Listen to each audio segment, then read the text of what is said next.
Hey, this is Cameron Hawkins. You're listening to the Unbelievers podcast.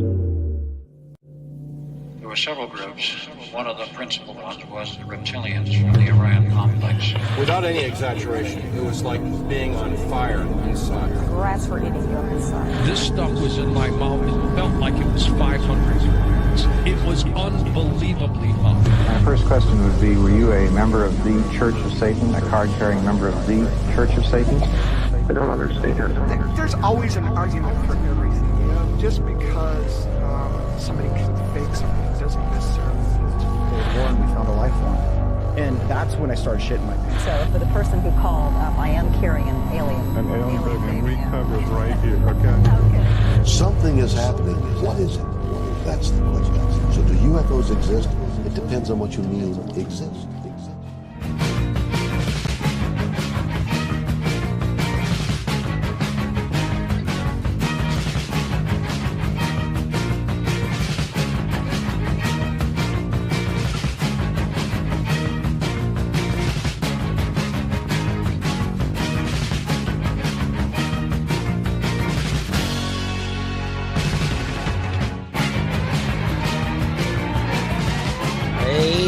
Hello, and welcome to Unbelievers podcast. It's your boy Russell Ryan. I said his name backwards. And joining me tonight is Drea Mora. Hello, Drea. Hello. Oh, this was a bad idea. Oh, Christ. Oh, that's a bad idea. You're throwing away your opening. How you doing, Drea? Good to have you back. Hello, everybody. What's up, Unbelievers podcast? We're back. We've been on a bit of a break, but that was new music from Ty Segall. It's a song called Alive from his new album, Possession. I'm still making people listen to new music, especially with these streams. How have you been, Drea? It's great to have you back. It's been a little while since we've both been doing anything. How are you? It's been a little while. I'm doing fantastic. It's been a lot of rebuilding, re-strategizing, remembering. No, I can't remember the last time I was on this fucking stream, so. No, and we're getting into it all tonight. We're going to be analyzing everything that's been going on with Drea. No, not really. But we are back. Yes, here. We are live. Drea's got this whole new look. And this episode is going to be available on Patreon. If something happens in this stream, which sometimes it does, this episode will be available on Patreon. If Mr. YouTube's okay, it's going to stay up for a little bit. But shout out to all our patrons. Thank you guys for everything. And man, am I happy to see all of y'all tonight. There's no reason to go real deep into why we haven't been away. It's actually not that deep. I just needed a little break. I really did. Summer started getting busy early on. It's ridiculous. You looking at me with the yes. Please pull the glasses up. God, it's nauseating. Oh, those are not mine. Okay. And and apologies. I know we've been out a little bit, but I really just needed a break, man. There's a lot of work doing the show. And once summer started and things got delayed, I just said, all right, I'm going to step back. Everyone's human. The fact that you were keeping on fucking nonstop, relentlessly for 7 goddamn years is something to be, it's something to be spoken of highly. Thank you. And I'm glad. I appreciate that, and those chimes tell me too that it's going to be a nice, whimsical, fun night. Yeah, Drea's got some extra sound effects tonight with the wind chimes, which is that's just a new thing. That's actually a new thing we're adding into the show. Yeah, we're not going to really talk about it much. It's going to be there, and be patient with me. I've been out of it a little bit. I might have forgotten how to done some of this stuff, and before we get in. Yeah, I don't know. You get back into it, you feel like such a boomer because StreamYard changes stuff and things are different. I'll figure it out though, guys. I got it. Man, what's going on? I don't know. Is anybody in the chat? Is anybody watching right now? I see Dark Sayings says, yo, hello, Dark Sayings. Oh, and Uzi Wolf, so glad you guys are back. We are glad to be back. Glad to be back. And I guess the only real announcement or anything I got is that episode 199 is coming soon. That's been written for a long time, ready to we had not recorded yet, but it will be out soon. I'm super excited for that one, and it's gonna be fun. But we gotta get into something tonight. I don't know how to even get back into things, so I think we should do a thing, if I remember right, called not poll results. Unbeliever.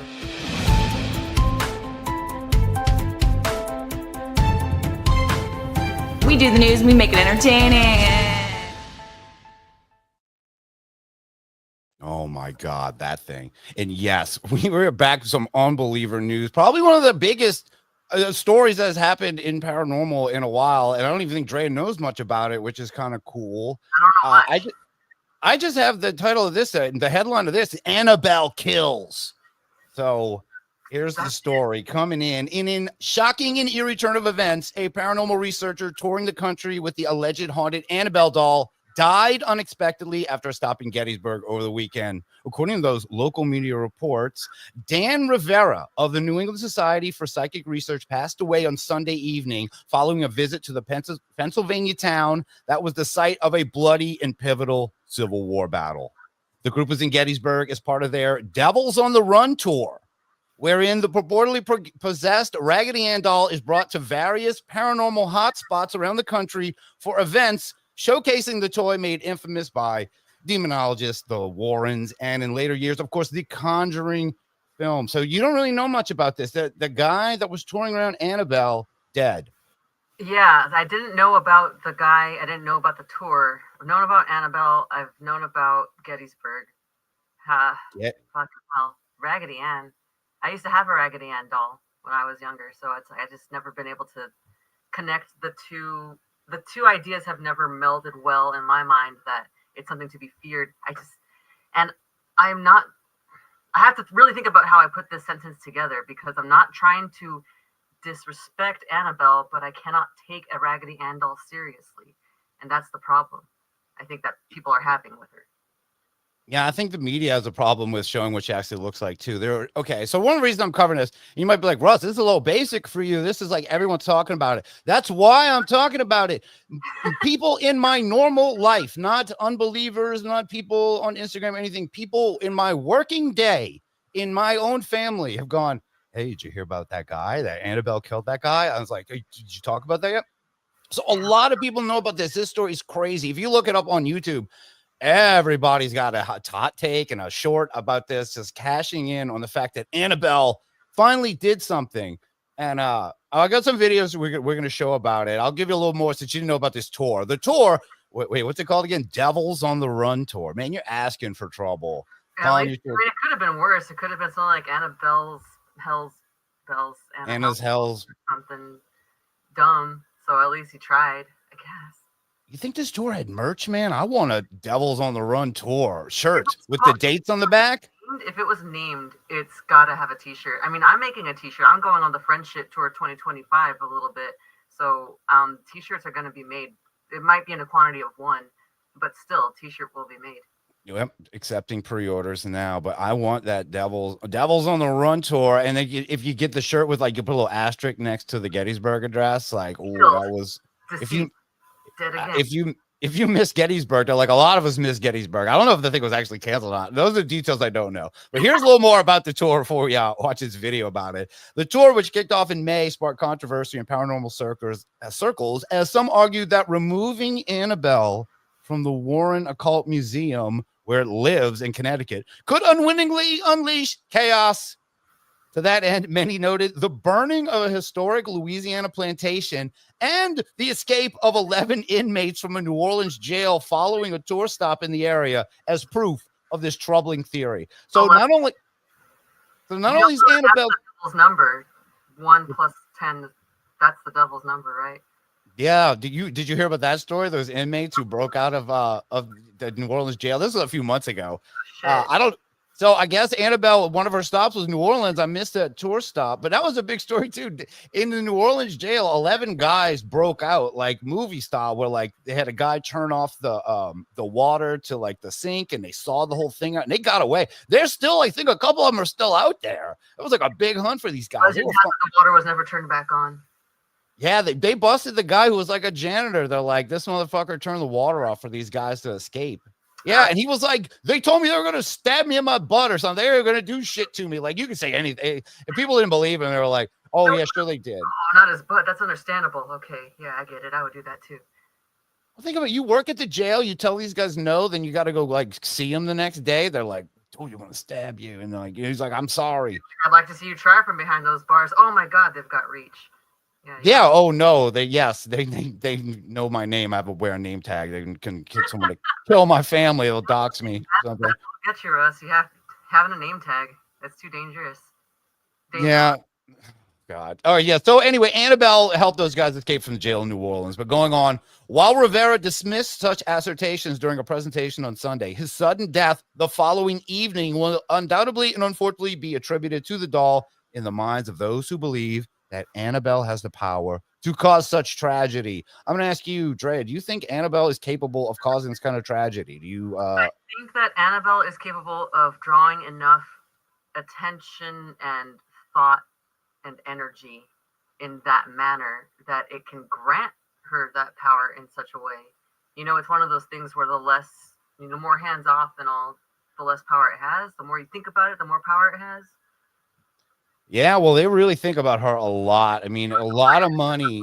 Yeah. A lot of money's been made off Annabelle, make no mistake. And one of the things I think the media, to my point I was trying to make earlier, that the media does not take Raggedy Ann doll seriously at all. Every like thumbnail for the articles for this guy's death is the Annabelle movie doll, which is much scarier. You're like, of course, for the movies, they probably couldn't get the trademark to Raggedy Ann. If you call it, hey, Cursed Doll Tour, I'm pretty sure. Honestly, I think it's the fact that he was capitalizing off her.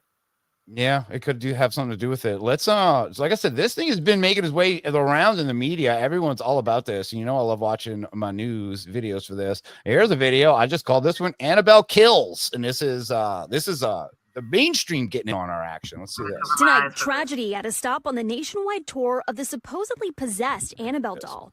One of the doll's handlers found dead in his hotel room at the age of 54. Annabelle's next stop, guys. Augusta, Maine. Dan Rivera, a lead investigator for the New England Society for Psychic Research, or NESPR, had been... Okay, he works for NESPR.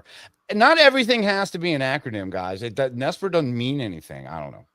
It sounds better than Devil on the Run tour. He should have just called it NESPR tour. But no, that sounds pretty weird too. DOTR. Whatever. That's a nitpick. You know, he's got bigger problems than that now. Exhibiting the Annabelle doll around the country. His colleagues now mourning his death, writing, NESPR is devastated by his passing and is still coming to terms with this profound loss. The cause of death not yet revealed by investigators. The county coroner telling NBC that his death was nothing suspicious. Still, the decades of lore surrounding Annabelle causing a social media craze among those fascinated by the paranormal. Yeah, look at all these guys. So I love this little montage. And if you're one of these TikTokers, you got to be stoked. We should have got on this. I should have got on this day of and been like, did you see? It's so unsuspicious that people are suspicious of it. Like, how is that not suspicious? Like, it died suddenly during tour. That is suspicious. And also, what did she say? How old did she say he was? 54? 54, man. He was like barely even 40. Yeah, he's looking pretty good. Well, maybe he's looked. Yeah. Shame. No, it's hard to deal with. It's like we hardly knew ye. We literally hardly knew ye. I never really heard of this guy. But that name Nesper now does sound more familiar when I saw the letters spelled out and all. Well, let's try to work it out. New England Society for Paranormal Researchers. I think I have seen that name before. Anyway. I've seen that face before. It's Annabelle. All right, let's go back in. I'll bring it back a little because I love the influencer mashup they do. They're like, everyone's talking about this guy because they can get lots of clicks. Still, the decades of lore surrounding Annabelle causing a social media craze among those fascinated by the paranormal. The Annabelle doll's handler, Dan Rivera, just died suddenly during a haunted tour. Something his friend... She's got like the wind chime thing going too. It's like doo doo doo doo. Okay, I thought that was my extra wind chimes. I've got the bass, the baritone, and then I just took out the altos. I wasn't even hearing. I'm just saying she's got a little sound. It's fine. Yeah, man. I guess I'm just too old at TikTok. I could be on the news too. That's always my dream. I want to get on these stories, but I'm No, you don't. Russ, no, you don't.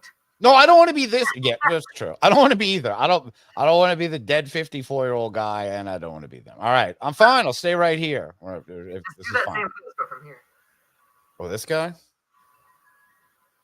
Yeah, there the wind chimes came in perfect time. And fellow paranormal investigator Ryan Buell called out. Dan Rivera Okay, we know him. was a human being and not a plot twist. Annabelle recently made headlines when online rumors. No, well, I would never take a picture of her.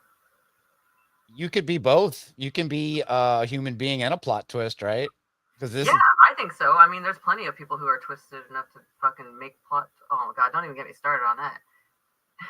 We don't even. I don't really know Dan's wishes. Dan's spent a lot of time with a real famous haunted doll. If he's probably like, look, if I gotta go, maybe if they thought Annabelle was involved, that'd be kind of cool. I don't know.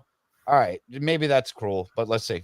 Spread that the so-called demon doll had gone missing from its display case, usually secured by crosses and holy water. The girl that he was with said that he was laughing about the doll when the motorcycle, just like the car, went out of control, hit a tree, and killed him instantly. Allegedly linked to. Oh, that's Ed Warren, huh? I got some old footage, right? Because that story kind of sounds familiar. I remember hearing stories like that about that and the haunted chair and whatnot, where people just went ahead against the advice of people who they should have listened to. And then, yeah, I heard about the motorcycle crash and everything, but that's not what the fuck happened to this guy? He just had a heart attack or something. He had heart issues. Let's see if they go into it some more. Decades of grisly deaths and paranormal activity. The Annabelle doll is probably one of the most infamous dolls on the planet. Tony Spera oversees the Annabelle doll. We spoke to him while the rumors were swirling back in May. Vibe. He's the protege of paranormal investigators Ed and Lorraine Warren, depicted in the Conjuring movies by Patrick Wilson and Vera Farmiga. Every family's different. I think that the movies really made the celebrity, if you will, of the doll flourish. The doll is. Whoa, you don't say. Gigantic Hollywood movie horror series about a doll people barely fucking knew about made it famous? No, that's weird. That's a strange formula to approach, I think. Yeah, and it's bullshit approach too, because we know she's Raggedy Ann. Their doll, they don't even use the right doll. Raggedy, man. She's gonna get her fucking ass on you. You saw that one shot, man. He had his hands around her neck when he took her out. He's like trying to be respectful. I would at least hold her like the baby or something. Like, I don't know. No, I think that'd get her mad too. I think what she wants is just to just be one hand, hold your hand, lift you up, and then I will not fireman carry you, but I will one arm around you and be like, let's walk this out. I think you could probably just grab her by the arm and drag her. She's a Raggedy Ann doll. She's supposed to be dragged around by children. Totally test that theory out. I don't know if they'll let anybody anymore. Let's see where this goes. Yeah, she's on notice, man. She's got like the way, like, this is what I was gonna point out before, as you can see my finger points. Her hand is like in her crotch, and that made me feel weird. All the shots I see, they keep her in that stance where she's like, she's like herself, dude. She's all powerful. Yeah, she looks like, you're gonna buck up to me, like she's like, she's putting her hand on her book, like what? Right, like she maybe have a gun under there or something. You don't even know. Right.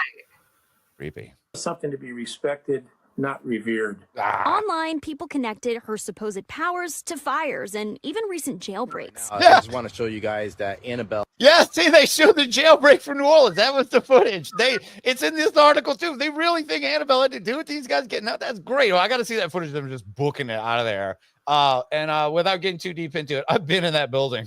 Supposed powers to fires and even recent jailbreaks. I just want to show you guys that Annabelle is in the Warrens Occult Museum. And it was back in May when Dan Rivera tried to ease fears that the doll had been stolen in a post on TikTok. Annabelle's not missing. She's not in Chicago. Spera and his group not connecting. We're not sure where she is, but we will. Chicago. Guys, you got to keep track of this Annabelle. You can't be letting it get loose. She wants Rivera's out. death to anything paranormal, but previously answering my question. What do you say to the skeptics here who might not really believe that this doll has anything evil inside of it? No, in a way, I don't blame people for being skeptical. If people don't know about the demonic, it's very difficult to believe that these things are happening, but they do happen. The tragic death reigniting concern and fascination with the paranormal. As organizers say, the tour, already steeped in superstition, will continue on in Rivera's honor. Hell yeah. We thank you for watching. And yeah. Whoa, all right. The tour is not done. Look, no, the tour is still going on. Cool, man. The Devil's on the Run tour. The Catch Devil's it. running as well it should. They are running with the devil with this. I mean, I'm glad. I'm so happy that the inmates that broke out New Orleans are part of Annabelle lore now. What is she going to do with those guys? The inmates are running. I wonder what happened to the inmates that we don't know. No, we definitely know. Most of them have been caught. I would get I would see a news story every time they catch one of those guys. I think there's one guy that's still out there. He's still out there. You got to watch out for that guy. I'm fine. I'm safe. No, I feel like I'm safe. I'm in Louisiana. He should be far, far away from me. He's gone. I don't think anyone's got your number no more. You know, I think you're safe from the precinct. Oh yeah. I'm not worried about them. No. I didn't leave out. There was nothing. It took me a second to. But I am curious about this guy. I didn't really know much about him before. Rest in peace, Dan Rivera.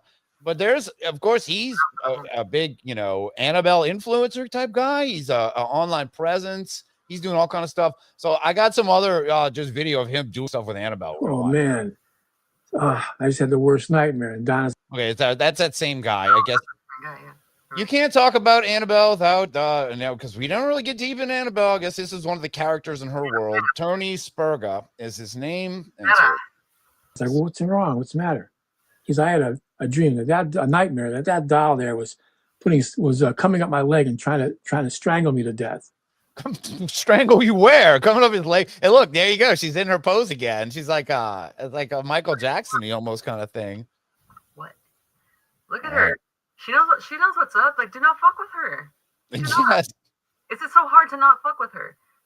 She is very gangster. Oh, and that's her fucking victim standing next to her. That's our boy Dan Rivera right there. That's Dan right there. I don't like it.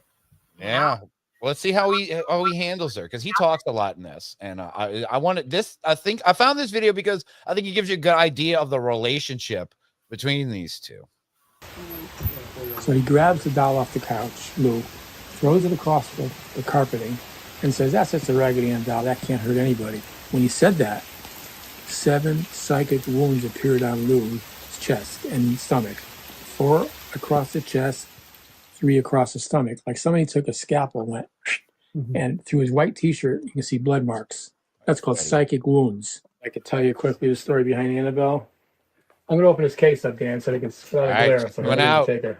It's coming out. Of course, we're not going to touch Annabelle, but we're going to just open the case up. I built this case to represent Ed's original case. Okay, this is the guy. He's got he has her in a fake Annabelle case too. The original case you can see is the thing in the back there. That's a fake one. I think that's what he made to tour her around to trick her into thinking she was in her house. I don't think he was trying to trick her. I think it was more like they probably didn't, like a logistical thing. They didn't want to let go of that, or it was built into the thing. They're like, you can't take this part with you, so make your own fucking crucible. It's a load-bearing dollhouse we made here. Can't the whole house will go down. Spiritual loads are a lot more voluminous than people even want to give credit for. Yeah, spiritual loads, and now we're talking about psychic wounds. Psychic wounds, where it was like a scalpel, but it was a psychic event. Very fucking real, dude. Well, I added a couple extra things for our protection as well your protection when you come to the Paracon to view Annabelle. So on top, you see a crucifix on the top, and on the side, each side, there's one. So that represents the Trinity, the Father, Son, and the Holy Spirit. Is that a good idea, this whole setup they have here? I will say that holy water doesn't do shit, so they're basically going to piss her off with that. And same with the crucifix. I don't think it's going to do nothing. I mean, clearly it didn't help him. Right. Well, I mean, he thought he had his bases covered. I don't know. That's why you don't. I will. I'm actually going to save. I'm going to reserve my words on that. Yeah, we'll save it for when we really rip this guy. No, maybe at the end you just want to rip him. Oh, fine. The stain that I used on this case is infused with holy oil and holy water. And then you have a St. Michael plaque on each side of the case. And behind Annabelle, behind the felt, inscribed into the walls is the Lord's Prayer and the St. Michael prayer. So all this helps contain the evil within Annabelle in this case. And we have... She looks so sweet, though. He's talking about the evil, and it's... this whole thing is... Find out? Yeah, he kind of did, but he seems to he respects it so much. He's like, oh... Enough to take her on tour. See, that is a sign of disrespect to me. If you're profiting off of that shit, that ain't respect. Yeah, and he's putting all that power into her anyway by putting all that belief and stuff like that. So if anyone would know better, it's that guy. He brought it on himself. He's not. He's like, look, we crunch the numbers. There's only so many people. What's that? The wind's picking up. Just thought I'd. Oh, okay.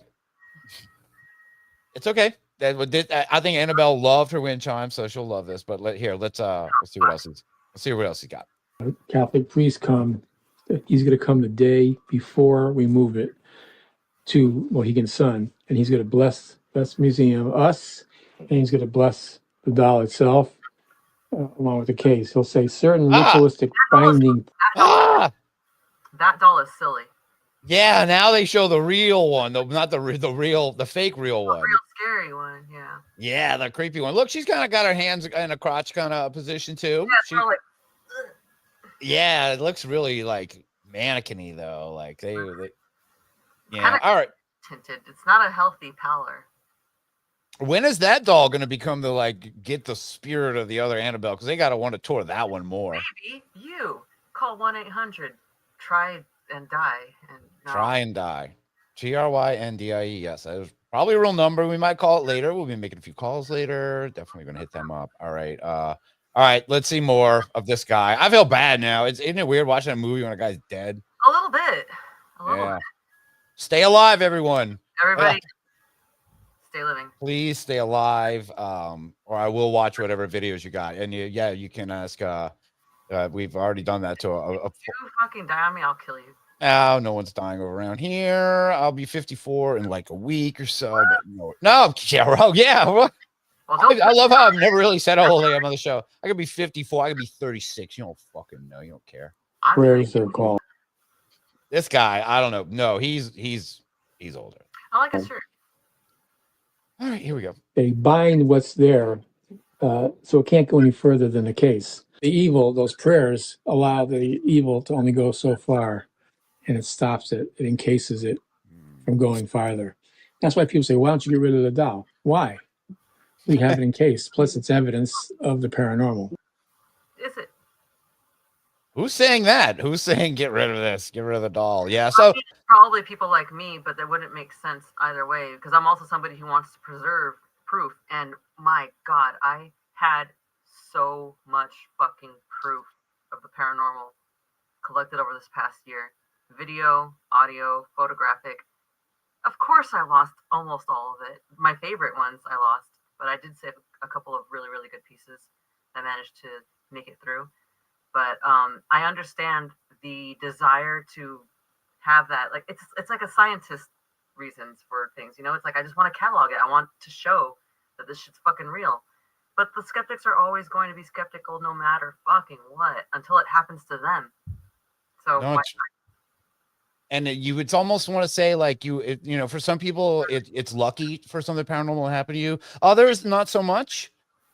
Some people like to keep a safe distance from it and enjoy it. Other people do not want it thrust upon them. And Drea is not fucking around. And I did go delving into things intentionally, and I will just reiterate a word of caution to people: don't be cavalier. As much as you think you have shit figured out, you don't. You really don't. Yeah, and this guy unfortunately did find out. I guess I don't know.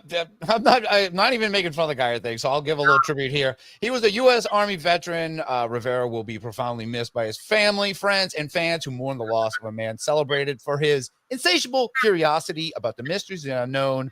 R.I.P. in peace. Hopefully, someone can save him from that pit of souls that Annabelle keeps and tortures. I believe in you, Dan. I believe she has some kind of Freddy-like powers where the souls maybe come out of her. Like raisins, but that's just me. I don't think that she takes us very seriously. I think you got this, Dan. I think you'll get out of her pit of souls. All right, we're gonna move on to the second story with a great headline. We gotta lighten up a little bit. This doesn't have any death involved. Here's the headline: eerie alien-like head filmed peeking out from behind a car in Mexico. A strange video circulating on social media in Mexico shows what appears to be a head. Is that a head? Yes. That some have likened to that of an alien peeking out from behind a car. The The puzzling scene that we're going to see in a second was reportedly filmed in the town of Mazamitla, located within a region of the country renowned for its paranormal activity. Wow, this is a renowned paranormal area in Mexico. Like every place in Mexico, super paranormal. Most of Mexico. Todo es donde se... Pretty much all of Mexico is super haunted, and it's got weird cryptids and witches and ghosts and little trolls and all kind of stuff going on there, especially in certain areas. All right, so it says, in the footage, which was posted on TikTok late last month, an unusual form can be seen at the back of a white car. The weird shape slowly emerges from behind the vehicle, revealing a bulbous head with a pair of large black eyes. After the vexing visage vanishes behind the car, it subsequently reappears at a different location of the vehicle, providing a second glimpse of this baffling anomaly. Thank you, Tim Banal, with these great articles. But what the fuck, man? We got to see. We got something peeking out. I think I even had to get something in honor of it. Where is it here? Come on. Here is Sasquatch peeking out from behind a bush. No, it's not. It's not that. We got an alien peeking out, man. A Mexican alien doing this thing. Here we go. All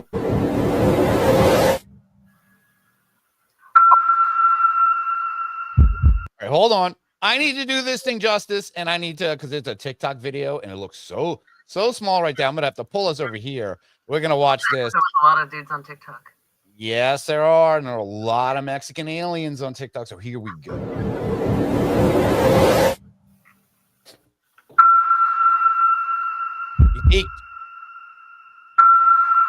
Here is Sasquatch peeking out from behind a bush. That's it. You saw it? Yeah, I saw it. I fucking heard it at least. That. Wow. Your wind chime is a lot more annoying than my wind chime. Yeah, I'll stop with that. Sorry. Yeah, there he is. That looks like a fucking printout. It does. It's even a bad fake. It doesn't even look like a mask. Let's see if we can catch him. Oh, no. Give me that second peek. One more peek. What do you guys think? There he is. No, I don't know. You don't know? What does that say up there? Un día normal en Manzamitla. A normal day in Manzamita. Okay. I don't know. Yeah, I would say it's a normal day because that doesn't look like shit. Tell you what, we can just keep watching. I'm muted. Yeah, you're right. All right, there we go. We can watch him peeking a couple times. That could be somebody with a fucking like white nylon panties thing. It could be a fucking printout, just a carpet like to do. That's nothing. Where is this person filming from? Are they all like up on a porch, I guess, looking down? Are they at the camp looking at their car? Like it's moving. Yeah, it's not like a security cam.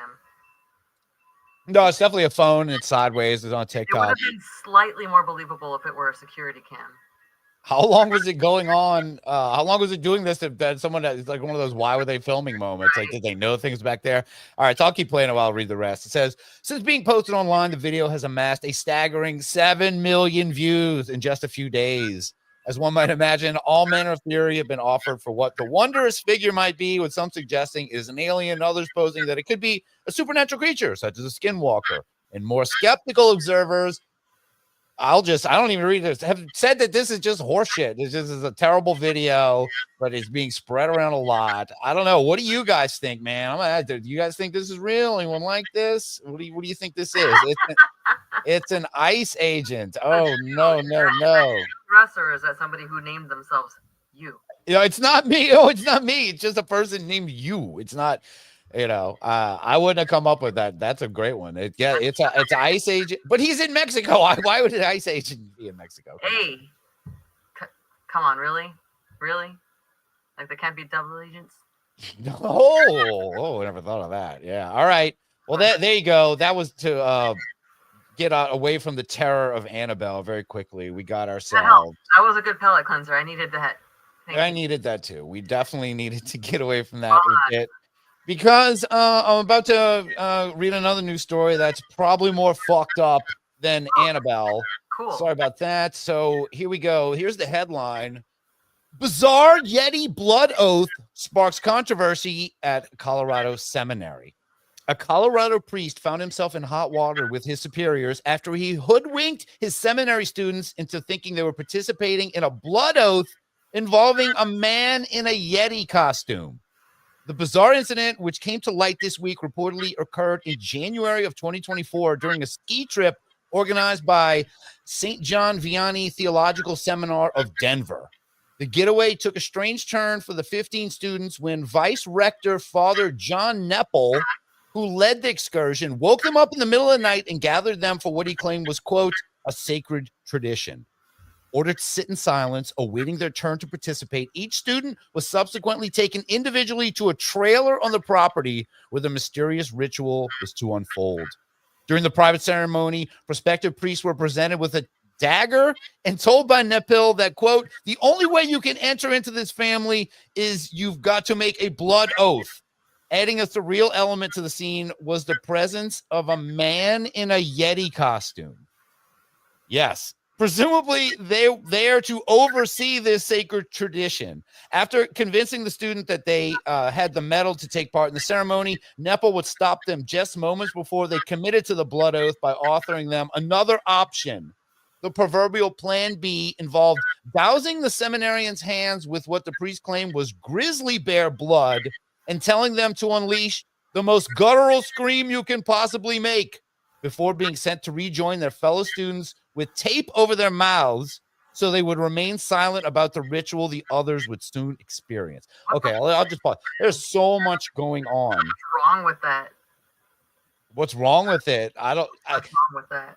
So the thing is, so this priest guy, he takes all his seminary students. So seminary students, I don't know if you know what I'm talking about. These are student priests. These are guys who are working their way up. They're going to be a priest. They're all in Denver. Yeah. And then they're taken to, this is like, it's like some kind of like frat style hazing thing. But like when you're a priest, I don't think you do stuff like this at all. I feel like, I'm sorry, but I don't think God wants me to stab anybody or myself. And so it goes a little more in this. It says, as one might imagine, someone took video of this thing. Now I cannot find the video. The video is not, if someone could find video out there, I had to Google Yeti. Cool, please. If you, like me, want to go Google Yeti blood ritual priest and fuck up your algorithm so bad. All out of web searches. He's only allotted about 75 per calendar month. I'd feel weird. I felt weird just writing that, like Yeti blood. I want videos of the Yeti blood ritual with the priest. It says the scuttlebutt surrounding the ceremony eventually reached the Diocese of Denver, which launched an investigation into the ski trip side quest and concluded that it was a misguided farce wherein at no time were there risk of bodily harm. They said at one point during the process, church officials actually enlisted an exorcist to cleanse the seminarians who participated in the ritual. Well, that should be necessary. Oh, no, they said it was. They explained this by saying the archdiocese indicated that the consolation was done out of abundance of caution due to potential spiritual harm from such oaths. Because they basically took a fake blood oath, even though they were like, psych, don't take it. Yeah, they're like, oh, hey, let me just create this thing that you're going to have to immediately apologize for doing. This great, horrible transgression for the thing that you really want to be doing. Like, what the fuck? So twisted. It fucked with me because, one, there's a guy in a Yeti costume in the room. So it's like almost like The Shining, like where you got like the bear costume guy. There's the video of this. I cannot find, but there are screenshots. That's why I'm talking about this. So you want to see the Yeti costume guy that was in the room? I desperately want to see this is the Yeti costume guy they used. There he is. This is the Yeti, the blood ritual Yeti, standing in the corner, cucking it up for this while you're gonna tell a priest he's gonna drink grizzly bear blood or something. And there's another screenshot too. This is the dagger. This is the dagger and the grizzly blood.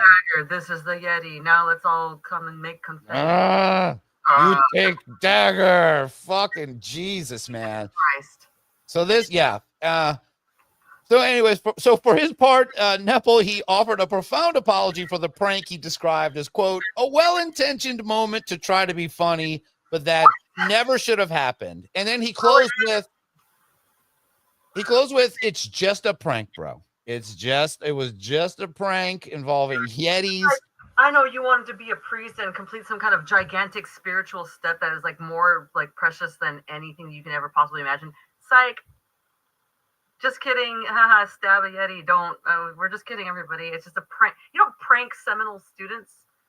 When you've made it that far in, you're like, I knew things would probably get weird, like joining the priesthood. I guess this is that moment where, like, all right, do I get to stab the Yeti? What do I have to do here? And the fact that we're putting tape over their mouths and sitting them down, like, don't tell anyone that we were just, it's just a prank. So risky. It's so bad.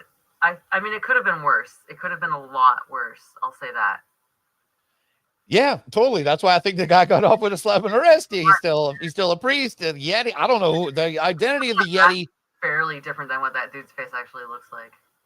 I want to know who's in it because it's not the priest. The priest is there with the Yeti. He's like, "This is my boy Yeti." The priest is with the Yeti. And here is the dagger. Here's the thing. So, closing with, it's just a prank, bro. That was the thing. But speaking of pranks, this next one this is not paranormal related, but it is a prank, and it is short.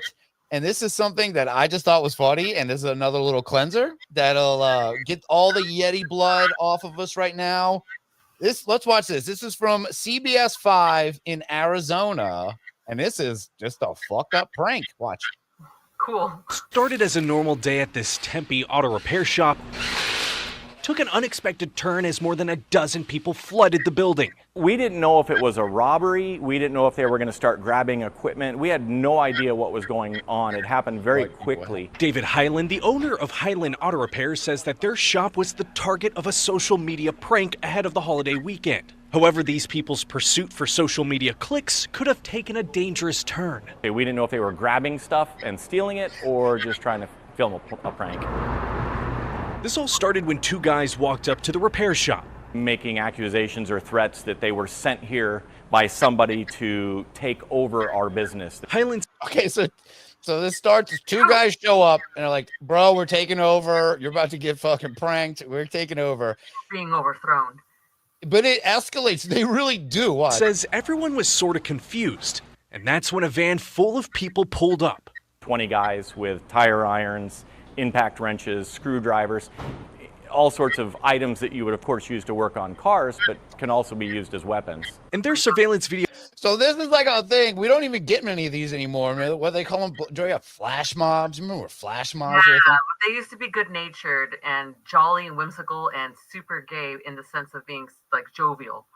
This is a fucked up one. This is risky, man. So what this is. Honestly, that's assault. 20 dudes with tire irons show up at a working mechanic shop, and they just start. Watch them. They just start going up to cars and pretending. Who come? This is like a really dumb one and really dangerous. Yeah, here's a prank. I'm not a mechanic, but I'm gonna fuck with your cars with tire irons. Like, that happened to me once.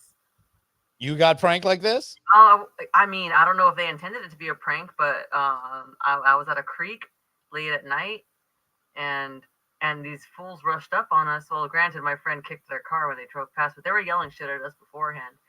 And then they stop. We see their brake lights. Like, oh fuck! They turn back around.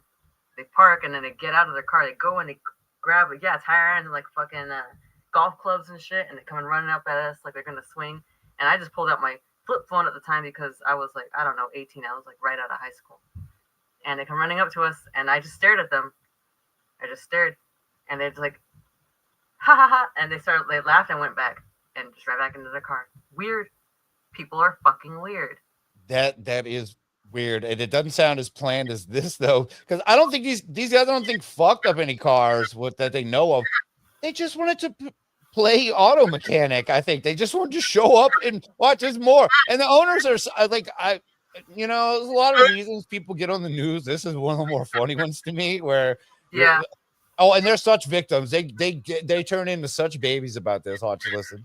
You can see people appear to be dressed as auto mechanics flood the bay, looking at cars and equipment. During this time, Hyland thought that they were being robbed, so they called police. It wasn't one guy he just like goes by the tire. He's just looking at it like, what is this thing? They're like looking in the windows because the other workers are like, fuck this shit. They've run off. They're gone. They're actually scared. What's that over? What is that? Well, my associate terrorizes you. What is that? And did they know where the security cameras were here so they could get the best shot for the news? Because this guy, right, that bottom right corner, those two guys, those are guys who ran up. And honestly, I think it could have been one of those things where, kind of like those heist movies but much more sloppy. Just like everybody rush in, they can't stop us all. You terrorize, you look like an actual customer, and you go and just take the freaking goodies in the front seat. Yeah, Pete, they're lucky they didn't get shot. That was what I thought. Fucking lucky they didn't get shot. And they're gonna. I mean, all right, maybe I'm saying they're being a little too victim-y, but they do make some good points too that maybe I would be making. Let's hear. Until later that they learned that this was a stunt for social media. Very concerned. This is not a publicly accessible area. There's lots of things that you can get tripped on, slip and fall. We had vehicles up in the air. They physically climbed under vehicles, under the hoods. What really concerns them is it appears as though they're not just messing with any cars, they're messing with customers' cars. All the vehicles that they did lean into or open the doors on, we did call those clients and have them come down to look at their vehicles and make sure that nothing was taken or damaged. They were leaning into cars. Oh, no, and they're about to dox the ringleader. I'll dox the fuck out of him. So this is the ringleader. I guess he's on Instagram. Go give this guy a follow at Heston James. He looks like he needs a good ass kicking. He's wearing camo and he's got his thumb up his butt. Look at him.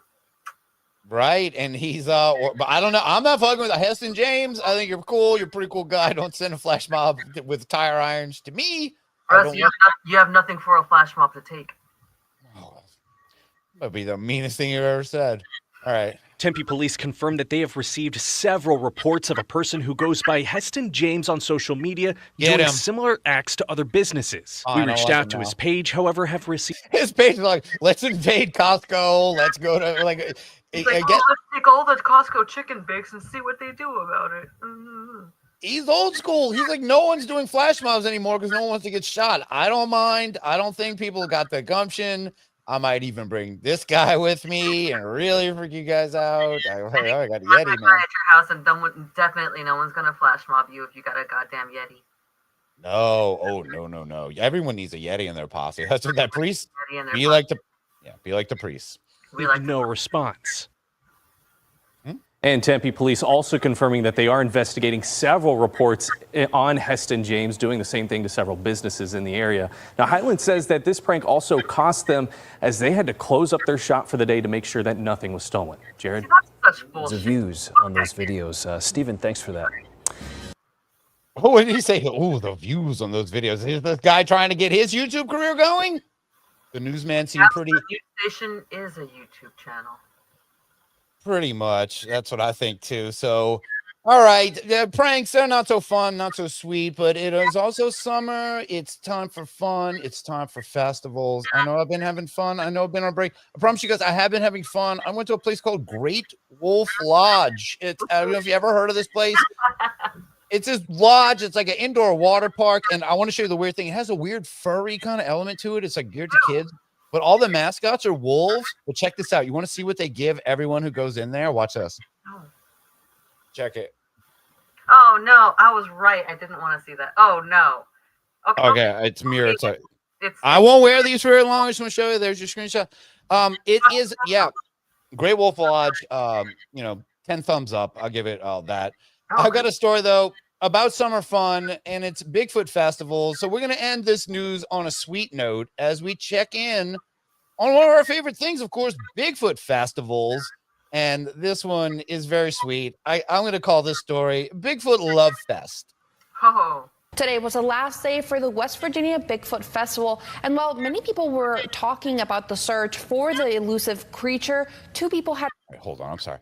I remember watching this. I could be a newsman. Drea, you could be a newswoman. Listen to this woman talk. What the...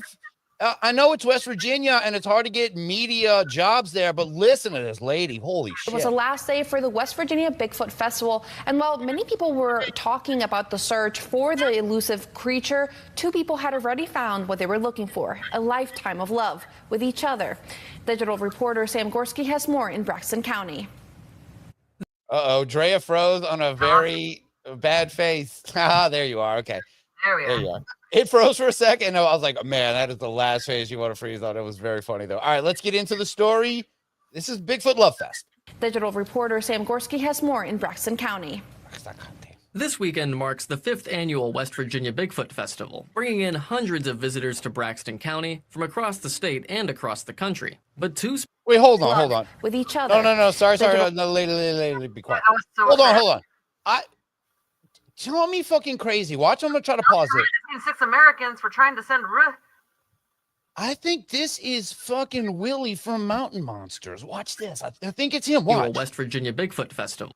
That's Willie. Look. Yeah, that's totally Willie. And that's Jeff too, isn't it? Absolutely. Well, congrats, guys. Yeah, you made it. That is them. I thought that was Willie for a second. All right, there we go. The Mountain Monsters appearance. Spoilers for. I just recently looked at pictures from fucking Mothman Fest a few years ago when we were all there, and the whole zooming in on Rob's hand on his shoulder.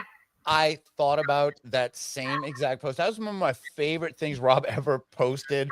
We just kept zooming in on the shoulder and being touched by him. So there you go. That's Jeff and Willie. We're getting no mention. They're just two weirdos that are at the Bigfoot Festival. There's nothing special about it. We're just passing over. But look, a sighting. And look, only the unbelievers would catch this little clip. Look at that. Great on us. I'm glad that you caught it because honestly, my eyes are so blurry without my glasses. Oh, even with that weird big white spot, I'd recognize Willie anywhere. I know. Remember, he became, I'm the mad scientist. We hated him in that last season when he had to step up after the unfortunate death of Trapper. I did not hate him. I've always loved him, and I'm still willing to marry him. All right, fine. It's out there, Willie. Drea wants it. All right, let's go. Bringing in hundreds of visitors to Braxton County from across the state and across the country. But two special guests aren't just here for the Bigfoot calling contest, they're here for a wedding.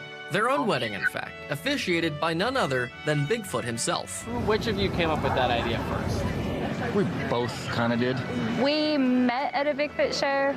We became friends at a Bigfoot show. We got engaged at a Bigfoot show. So now we're getting married. And now we're getting married at a Bigfoot show. So is she saying a Bigfoot show? A Bigfoot show.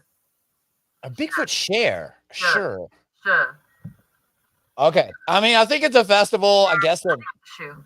Look, there's really not a lot to do in some of these weird country bumpkin kind of areas. A lot, just getting boiled hot dogs and playing slot machines in the back. That's pretty much it. So the biggest thing is, and I'm not saying that's a bad thing. You know, it was a lot of fun. I feel lucky, where I live, a lot of music stuff goes on, art things, and we have occasional festival. You know, we have a lot of festivals and Mardi Gras parades, all kind of fun stuff. But I can imagine, the rest of the world. Look at it. He is ghetto Josh Home. He looks like he's got that. He does, isn't he? I'm not gonna lie. I fucking miss the South right now, so fucking hard. Rocky Mountain Home right here, Hame. Look at this guy. I didn't ever. Rocky Top Harley Davidson. Rocky Top Josh. That's what his name's going to be from now on. Rocky Top Josh over here. He's looking good. Me and him got similar beard vibes going on. I kind of like that. Oh, come on. All right. Yourself. Nah, his is better than mine. Everything about him is better than me. I'll admit that right now. So anything I say, I'm punching up. Okay? Because he's the best. that's our love story. Although many people might consider the West Virginia Bigfoot Festival an unusual wedding venue, I thought they were going to say, might consider this festival just a shit fest, just terrible, low rent bullshit. Around shit show that everybody loves to watch and nobody wants to attend. We still think that we're going to be privy to it. Nope. Man. Oh, look, there's Jeff again, right in the middle. I just noticed it. Look, there's Jeff from Mountain Monsters. My eyes were right on lady with the phone filming the camera, and then cool ass dude all the way in the left. Look at those shades. Can you? Yeah. Apologies to if you're listening to this on audio. Apologies for many reasons. It's definitely a video show. This dude is too cool for school. He don't want to. He's too cool to be at this place. But I like him. I like that guy. Christy Chafin and Ron Howes wanted to bring some attention and positivity to the Bigfoot community and its ability to bring together anyone through a common interest. I was help promoting a show, and she was set up next to me. And her as a vendor and me as a speaker, us coming together brings those two worlds together. Convention love, carny love in its finest. I mean, it's great. I am truly no shit talking. I think that's fucking great. That's so awesome. What do you say? He's a vendor and she's what? We're both vendors, I think. This is a vendor on vendor action going on. Hell yeah, brother. West Virginia Bigfoot Fest after dark. Here we go. So Bigfoot has done this. It's brought this whole community together. It's brought all these people here today. And plenty of them attended the couple's wedding ceremony on Friday night, which was officiated by Bigfoot. The groomsmen, well, they were also Bigfoot. Mothman was there too, and there was also a brief sugar maple planting ceremony to symbolize the two's marriage. Somebody started a song we were singing, Country Road, West Virginia. While we were waiting for her to come out. It was that Bob Denver song that we all love so much. I love Bob Denver, dude. Fucking William Denver. Are you kidding me?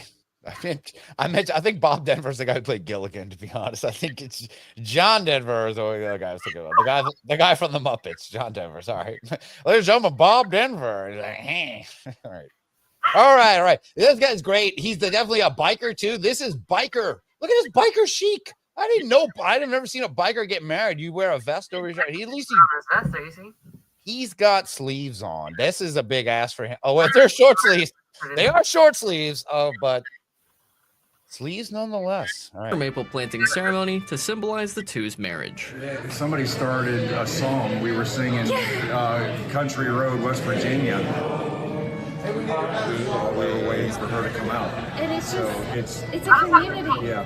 And getting married at a Bigfoot festival, it was what we wanted to do because we're a part of the community.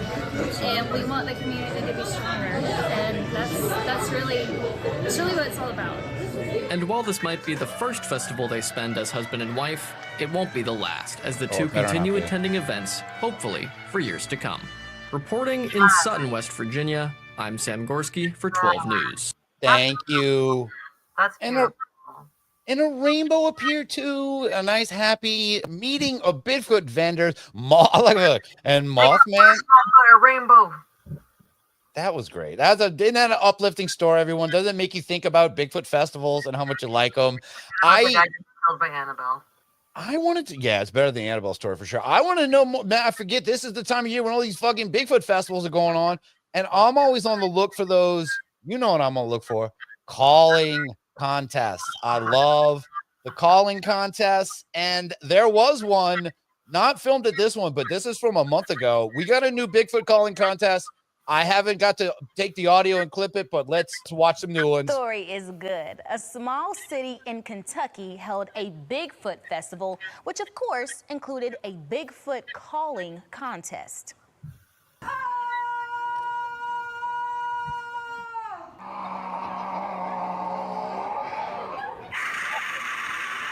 That guy. What? Was that her? Wait, go back a few seconds. Was that her? The girl? Yeah. Let's see. Where? Is the blonde? No, she had short red hair. Oh, her? Yeah. No. I think that's like a little kid. I don't think. No, she was like, not her. Oh.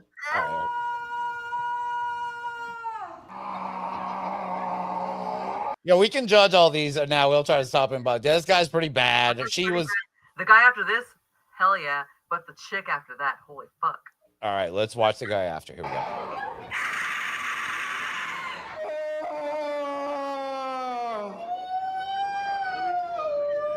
Slow it. He's okay. This is. That turned me on. Oh, all right. Well, get ready to get excited. This next guy. Ooh, the next guy's my favorite, I think. I think if I clip any of these, it might be this next guy. I don't know if you want to vote in the chat about this. Let's see. Let's play this next guy. Tell me what you think of him. Here we go.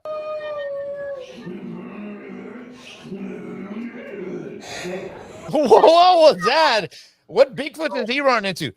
It's like I think he had an experience.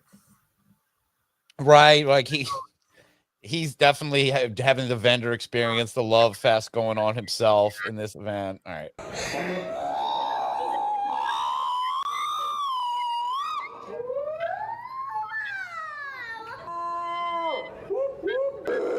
Oh, okay, hold on.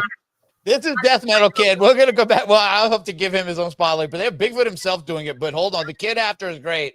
He is going to be the future of death metal. We've already found him, but here we go. There's one kid with the painted face. Doesn't do anything, but here we go.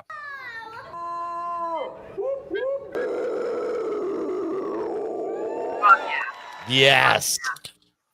Oh my word. Now all those people and that 10-year-old girl at the end, she was the winner of the calling contest in Stanton, okay? It was the city's first ever Bigfoot Festival to celebrate the dozens of reported sightings in the nearby Red River Gorge. And this was the first one. I will say it was a success, and I do believe that they will have some in the next year as well. Those were some interesting calling techniques. I mean, my goodness, I know it probably took a lot of practice, but congratulations to that 10-year-old. She took the win. Well, this is obviously all fake stuff, right? No, that was great. So they are, and look, it almost sent me down another rabbit hole. We've done this before. I looked up Bigfoot calling contest. You with me here, Pete? Yeah, Death Metal Kid takes it, and I do think that was the girl who actually won the contest for being super death metal. She was freaking great, and that's what's going on. I have a walkthrough actually of that festival. That's a video we'll save maybe if we feel like doing it after this. I want to get off the Bigfoot Festival because I want to end this fun segment and get into the real show. Hasn't even started yet. We just hit an hour. We're about to take a break, but that's it for Unbeliever News. I told you guys got to be patient with me. It's been a goddamn. All right, here we go. That's it for Unbeliever News.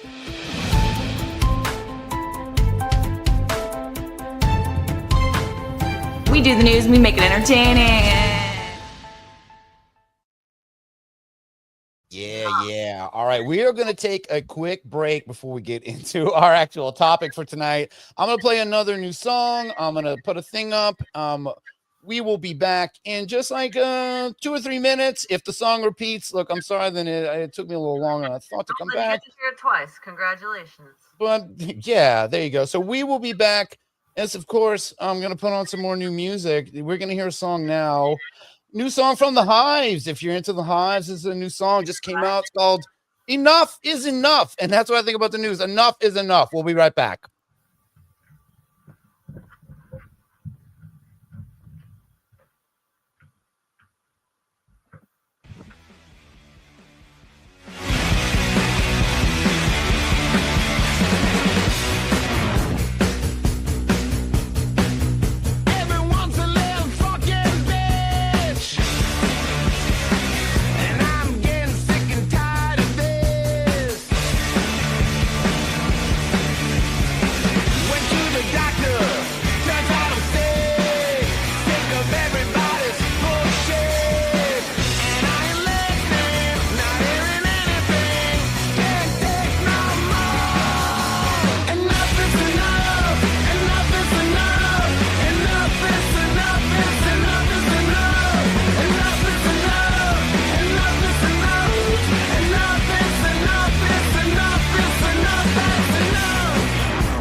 Okay, all right. Hey, I'm kind of back. How do you get this off? All right, yo. Hello. All right, we are back. Yeah, new one from the Hives. Let me catch my breath. I just ran downstairs and I realized someone was watching this in my own house. I got to hear the song while I was downstairs. How's everybody doing? Yeah, it's a new one from the Hive. I don't know if you're into the Hives.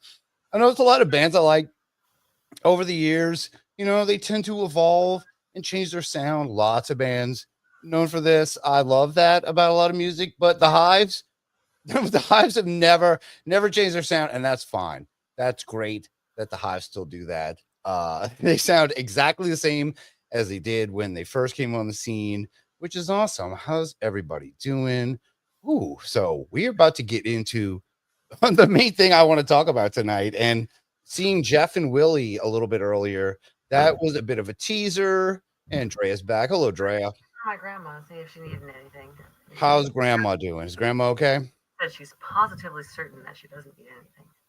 Sounds good. And yes, I was telling everyone that was the Hives, and you know, so many musical actually follow for years. They changed so much over time. You know, they're most. That sounded a lot like the very beginning of them, which is good. That's what I was saying, that the Hives have never changed their sound. I like that a lot. Like most bands you listen to, if you follow their career for decades, they change so much, and that's great. I love that music evolves, but some bands just kind of stay where they are. No Effects, the Hives are kind of just in that pocket. Wrong with that either way. And there's nothing wrong with that at all. So we're about to get into kind of our main topic for tonight, and seeing Jeff and Willie. Well, boy, that was just a bit of a teaser for what we're getting into. It's our main story, and this is a mystery that I've been looking to solve for a while now. My big question has been, where are the Mountain Monsters? The show Mountain Monsters, the Ames team, that show was canceled along with a lot of other shows from Discovery, that whole network, that whole paranormal wave of shows has crashed. They're not getting that network money anymore. And I was wondering, like, what's up? Where are these guys? Did they hang up their side-by-sides and just move on? Andrea, we have covered these guys a ton, right? So much coverage. We know all about everything these guys got up to. We torture ourselves to watch a whole season of one of their seasons, and did an entire season. It was a 2-part episode. That was so much work covering that and cutting that. It was crazy, but they are back. They are back, and they are bringing their talent to YouTube. Yeah, right here where we are right now is where you can find the Mountain Monsters. So let's see this. They made a big announcement. They are back. We're going to see this big announcement from a big guy that we know very well. Who's the biggest mountain monster in your eyes, Drea? Buck. Yeah, it would be Buck. So this video is called News from Buck. Hey, guys. I know everybody's been wondering what's going on, and we have some very exciting news coming very soon. But I wanted to go ahead and reveal our new name and our new song. So make sure you go ahead and subscribe to our new channel at Sons of Appalachia and watch our official fan page for updates coming very soon. All right, you heard from Buck himself, and man, the way this video is. New song. Do I get to crack one up to that? Oh, crack it. I feel like Buck's here with us when that started. He's like, hey, guys. I was like, hey, Buck, we are kind of the same now. You're here on YouTube. So he's got a big announcement. He said there's a new song and a new name. He gives us a name, not a song. This is just a very short in the truck kind of video. But what's that? Go on. Buck in the truck. Buck is in the truck, and he is waiting to do something new. He's doing something new. He's announced it. We will hear the song, but they made sure to get everyone involved to do a little, hey, we're back kind of video. And I have to watch this one. This is another, hey, we're back from our favorite Huckleberry. Watch this. This is Huckleberry with the Sons of Appalachia. Whoa. Okay, wait. Does he come in everything saying that? Because you remember this? Hey, this is Huckleberry. Hey, this is Huckleberry. Wait, play the whole thing. Let's see if I can line them up. Let's see if I can line these up to where he's saying, hey, this is Huckleberry at the same time. Watch this. Check this out. I think I got it down. Watch this. Hey, this is Huckleberry with the... Damn, I didn't. All right, I didn't get it just right. Give me one more pass, and I swear I'll get it. Here we go. Hey, this is Huckleberry with the Sons of Appalachia. Make sure you watch our YouTube channel. Please subscribe, share, and everything else. That way when we put something out there, you'll be notified and you can watch it again. Thank you. All right. And that's a little, now that looks a lot better than Buck's truck video. Buck's truck video kind of sucks. Huckleberry, Why come do you in. think that Buck in the truck is sucking? Buck is sucking in the truck?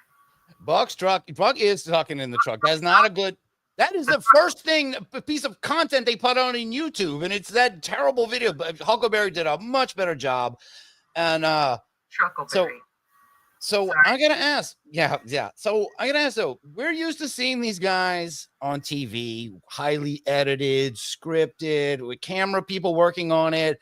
Are these guys really like cut out to be doing their own content? Who's funding this? That's one thing I'm wondering. Who was funding the initial shit? This is taking way less funding. It's going to be I think this is going to be the true essence of Mountain Monster Truck fucking Chuckleberry, everything. It's going to be distilled. This is going to be the moonshine, if you will. Oh, this is their distilled fine moonshine. This new show, we don't need them polished, right? We just need them out there doing their thing. Unpolished. So far we've seen Buck. We know. Hey, this is Huckleberry. We know he's there. Such a treasure. Such a treasure. Now, who else is involved in this, and how are they funding it? That's what I really am curious about. Because they don't have the network anymore. Let's find out. I think that here's this video I titled "We Need Money." Here we go. Welcome to the Sons of Appalachia donation page. We wanted to get back on the hunt, and right now we are completely doing every bit of this on our own. I thought he said, and we are completely broke. We don't know what we're getting into. We don't know how we're going to do this. So here we are. We got Huckleberry in his Annabelle pose, covering his crotch up. I see Wild Bill. So I'll say this. These are the three. The other two, which we coincidentally ran into in that Bigfoot Festival video, Jeff and Willie, they are not a part of this at all. It's the Mountain Monsters going forward is now called Sons of Appalachia, and it's just Huck, Buck, and what's his name? Wild Bill. It's just these three. The other two are out. That's why they are slumming it at festivals, and they are not involved in this at all. So let's just start it over because I'm talking. Here we go. I won't interrupt Buck, and check it. Buck is getting old, man. Check that beard. Welcome to the Sons of Appalachia donation page. We wanted to get back on the hunt, and right now we are completely doing every bit of this on our own. So any donations go straight towards our equipment, our travel. We want to continue to put out great content for our fans. So any donation will go a long way, and we're very appreciative. Thank you, Richard. It doesn't matter how big or how small it is. We greatly appreciate it. We love our fans, and we're reaching out to you because we want to bring you some more great episodes. All right, and you see they do a little fade here. Now he's going to give his pitch. Now there is like a link to go pay, but they're YouTubers now. You can join their you can do like, you know how YouTube does like Patreon where they have membership levels and stuff now. So they have a super like shit or whatever. They do go live. They've done one live where we got to start super chatting them, but you can do members collab with them. Honestly, honestly. They're down here in the muck with us now. I think that's way possible. It's completely. I really do. I'm down to wrestle. Let's hear. We've heard Buck. We've heard Huckleberry give their pitch. Give us money now. Wild Bill, who always has been the weakest link of this show, and let's hear him. Let's hear him and his dumb pitch. Here we go. Don't matter whether it's great or small, we thank you for your donations and appreciate them. Like Buck said, we need to get out here and get our equipment and get everything we need to shoot back. We'll send you some good content. Thank you. It doesn't matter if we raise $1 or we don't raise a dime. We're still going to make this happen one way or the other. You fans put us here, and we're going to give back. Is that a threat? We don't even care. Absolutely a threat, and I take that to heart. and I'm ready to throw down. It's like, look, we dare you to give us money because we don't even need it. We'll burn it on camera. Dime, I fucking dare you to give us one dime. I wish I could donate a dime. I would definitely donate. And I would actually donate many dimes. I am going to join. So they do memberships on their channel. You can do like channel memberships. Like YouTube has like a Patreon element to it. We don't have it for us. I don't think we're at the threshold where you can even. We're eligible, yeah. I don't even think we could do what we want to. We just hit 800 followers. I was like, and we weren't even paying attention. We weren't even doing the show for the I was never expecting to get that. We're just bullshitting around. We're just slopping. We're just rolling in the mud, as Brian would say. Yeah, and that's kind of where we need to stay. Believe me, I don't want to be at this level with these guys. And I'll point this out because we're going to be watching more of quite a bit of them. I never noticed Huckleberry's arms. Did you know he was sleeved up like that? Look at his tats. I mean, I think some of those might have been recent with the way he's like. He really was. Yeah, I don't think I've ever seen Huckleberry all tatted up like that. I don't wonder if it's working. It's working. Maybe that's why he needs some cash. He needs to get some. He's blew it all on tats. That was his whole thing. He fucked up. All right, I think this is almost over, so I'll pull it back because there's probably like 2 seconds left, and I'm gonna feel stupid. Here we go. We're still going to make this happen one way or the other. You fans put us here, and we're going to give back. Thank you. We're staying here. Yeah. Oh, yes, sir. Yes, sir. Oh God! All right, you're staying here. The Great American Country Drifters to come back, please. Yes, sir. That would be perfect timing if they could take on 3 new personas. It could be these guys. So yeah, they have whittled down this. Of course, this band was a 6-piece as it started. They're down, so they don't have Jeff.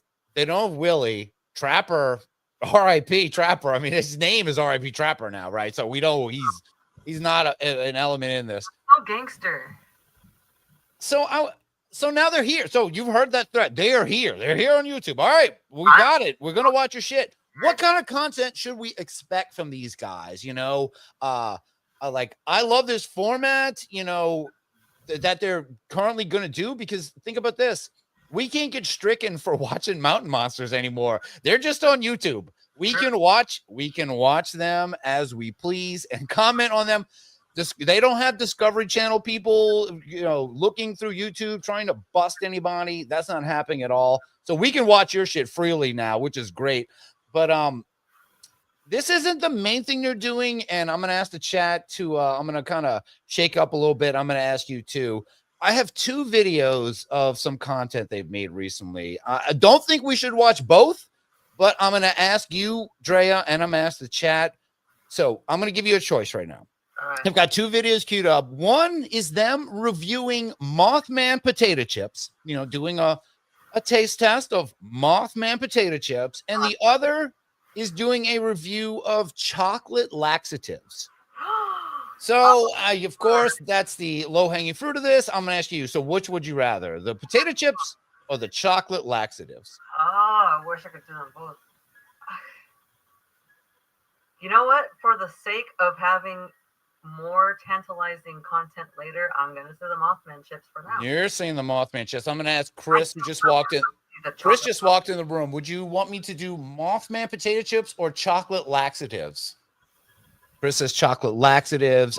If anyone could come in on the chat and help me out. I said laxatives are always a good time. So that's 2 votes for laxatives now. I will not be mad at that.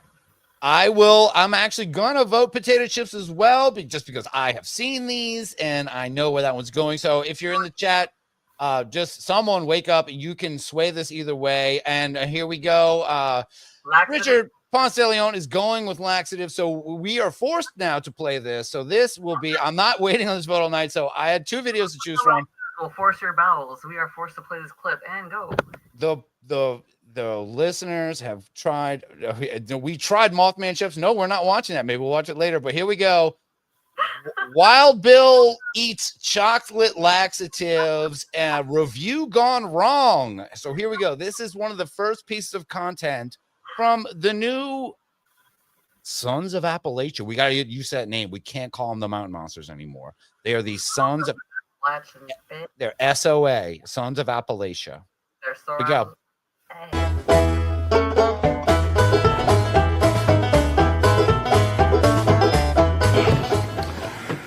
Guys, it's time for another food review. Yeah. These are a lot of fun. You've done one. They did the potato chips one before this. I'm like, guys, here we are again. So this is one of their formats now, or they sit at it. Well, let's see if we can hold these down. Jesus. Oh, but this is one of the.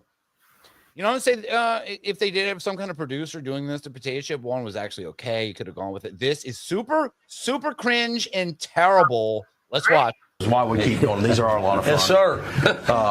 Today's got me a little concerned, though, because Wild Bill said he is providing the food today. Yes, sir. I got some fine exotic chocolates from an exotic country. Picked them up right up at the local rug store, and I've been chowing these babies all day long, man. I mean, they are. What you guys have one of them? I promise you'll be going back. You'll be slurping them down. Pretty good? Yes, sir. They're extremely good. Primo. Okay, good deal. All right, well, let's get started. Wild Bill is having to really like pull out of weight. What's that? Look good. No, they don't look good, and they're on a really shitty paper plate that like I'd expect to see in my house. Not it. I think I have those.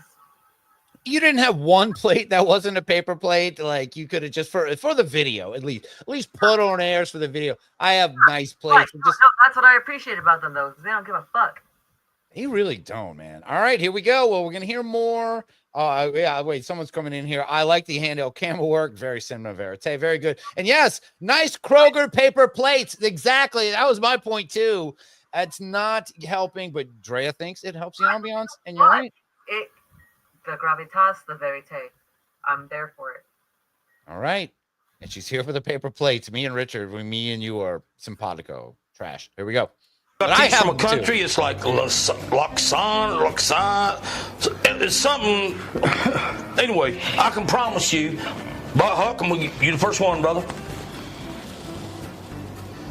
Okay, yeah, great one, Jacob. All right there. Oh, that close up of Huckleberry is creepy, man. Like you don't need to get that close into them, but they do. And ooh. Oh, great. Okay, man. Heads up. Oh, I'm sorry. My grandma's calling me. She needs help. I'll be right Yeah, back. yeah. Go ahead. Dre will be right back. I'm gonna take her off for a second. Ooh. Oh, okay. I'm still here. Drea just has to check on Grandma. Drea has certain responsibilities at home. She helps take care of Grandma, which is nothing wrong with that. Ooh, I don't think I can sit here with this picture of Huckleberry, man. I might need to pull something up, like something way less creepy, maybe. Yeah, there we go. Oh no, it doesn't work with the video up. That's not cool. So yeah, what do you guys think so far of the mountain monsters are YouTubers? And this is super new. And I'll give a shout out to Rob for kind of giving me the heads up on this. I don't know how he found it so quick. As soon as they had their new YouTube page, the Sons of Appalachia, he sent me that link where I watched that Jeff video. I was like, all right, these guys are up to some fun. They're up to some monster hunting. It might not look it from this. This is still kind of the intro to where I'm going with this.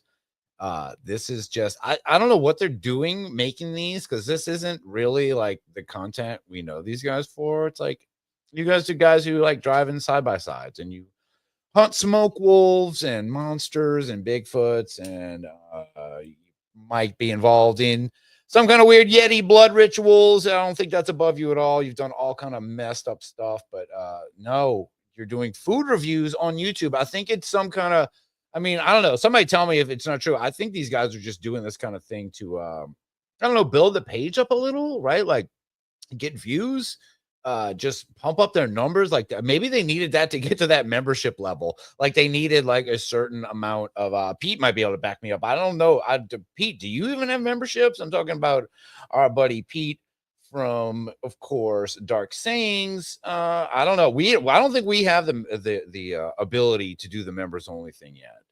But I think that doing videos like this, I don't know if it helps their case. I don't know if oh man, and I don't even know. So you guys chose laxative. Good on you. Ooh, maybe while Drea's not here, I got an idea. Watch this. We'll come back to these guys because I don't want to just start watching this without her, but I can sneak something in that I actually skipped, and we'll come back to our mountain monsters, guys. Don't worry about that. Oh, wait. I think Dre is back. Dre's back. Everything okay? Everything all right? All right. I will put it back. Woo. Oh man, I was all humming. What am I doing here? Not really. Never a dull moment. No. Oh, yeah, I can imagine. All right, let's get back to Wild Bill eats chocolate laxatives. Food review gone wrong. Let's get back to the paper plates. So, and also, I know this is not their new theme song they were bragging about. We will get to that when we get to the proper stuff. All right, here we go. I think we're about right here. This should be fine. Here we go. The last about week or so, man. Hey, Bill. Now they are delicious. That exotic bottoms country, up, man. That exotic country. Okay, hold on. Actually, I think it might have gone a little too far. We're losing the thread here. Deal. All right, let's get started. I got these from a country. It's like Luxon. It's something. Anyway, I can promise you. But Huck, you the first one, brother. Oh God, okay. We got great one, Jacob. All right, there. Okay, man. So is that like tobacco? Is it like smoking that makes your beard that color? That's that weird color that I never. I don't know. Like for me, it never really turns my beard that color. But then again, I'm always doing like vaping shit. Yeah, vape. Different chews that turn my beard a different color. I couldn't imagine one of these guys vaping, but I could definitely imagine them I putting back a couple of packs of smokes a day. Shit. All right. Well, now we know. Well, see, the title spoils it too. So it's like chocolate laxatives. Ha ha ha. It's like, well, he's like, it's like from a country, Laxana. It's like, all right, I already see where this is going. Like from fucking. It's like, sir, that's just a post office name. From a mile away. And this is like an 8-minute video, and we're like not even a minute. I know. Like, where is this even gonna go? I gotta say French is mustard. I don't want no mustard from France. Oh fuck. Yeah, from Laxana or something like that. All right, here we go. Let's hear this. The most dumb content they could be doing. But I promise it does get better. But not this video. This video is you guys pick this. The potato chips were no, me and you, Drea, take no responsibility for this because we chose potato chips. Yes. Heads up, brother. All right.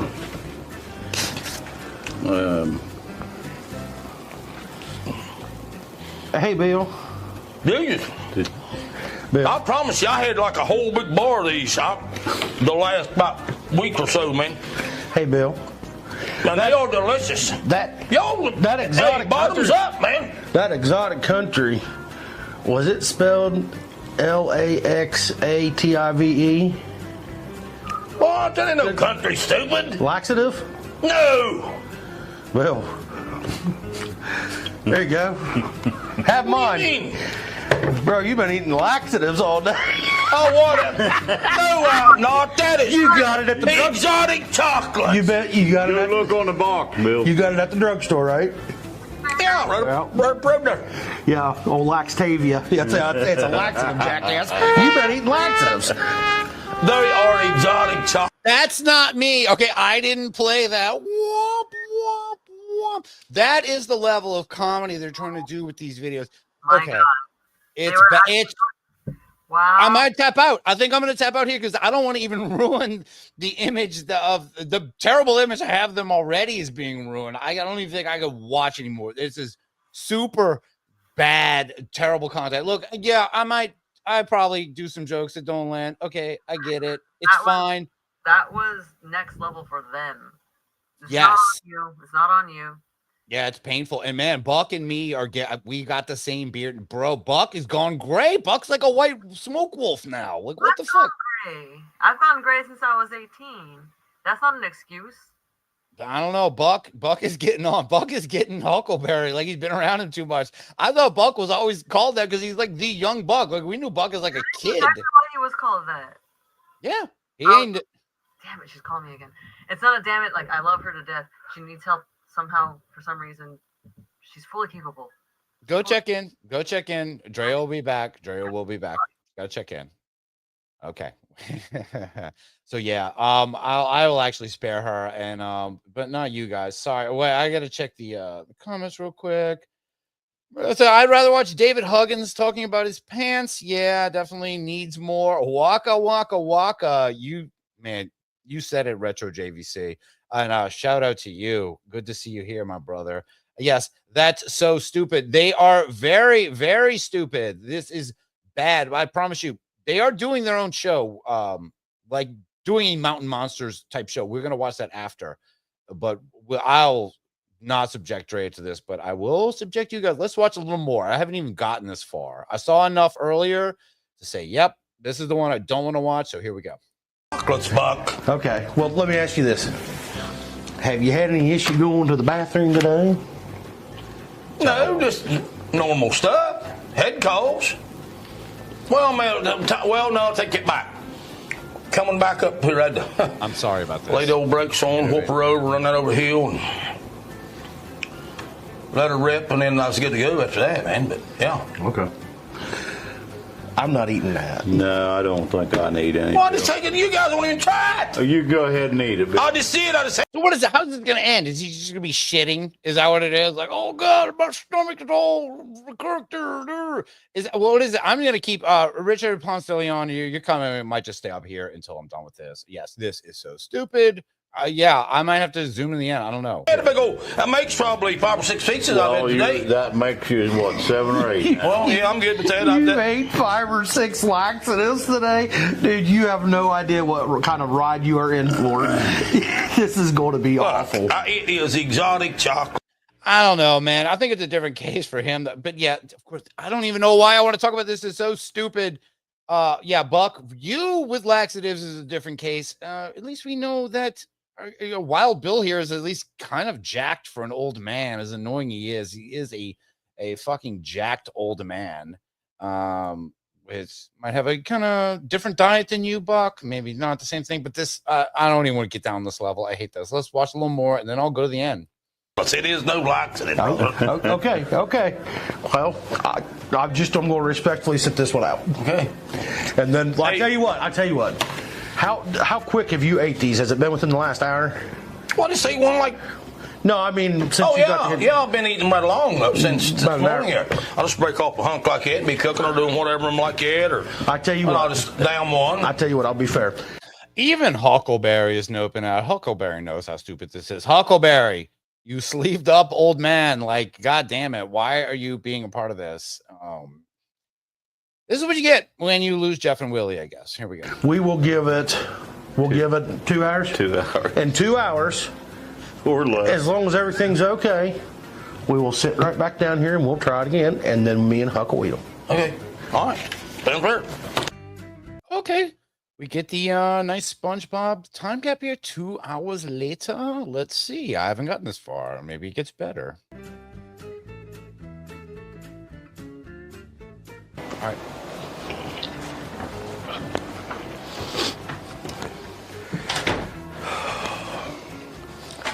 What's weird is that the way that door is. I know this is a reference don't want to get when me, Andrea, and Rob all met up for the first time in Ohio, right outside West Virginia. We stayed at a cabin. The door looked just like this. The walls looked just like this. We could have recreated this in the past if we had known better. We didn't though. So I can confirm they are in Ohio. They all look like that.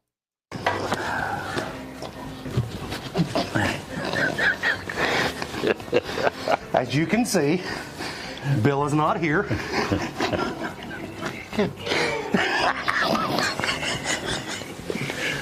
See, are they that good at actors where they can fake laugh like that? Like, I don't know. Maybe this is a little genuine. Maybe I've judged too early. You know, been guilty of that before.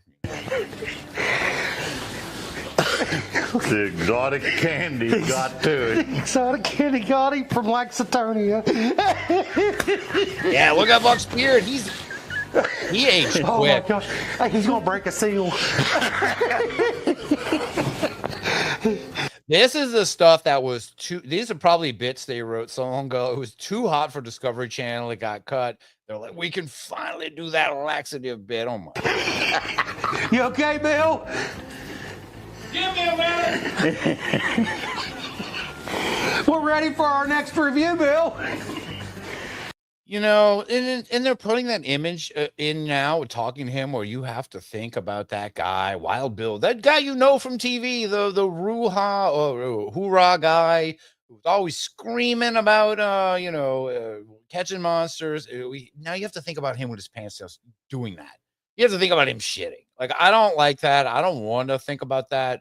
And they're projecting that on us. and it's not fair. And I'm doing it too. I feel bad, but I didn't vote for this. Sorry.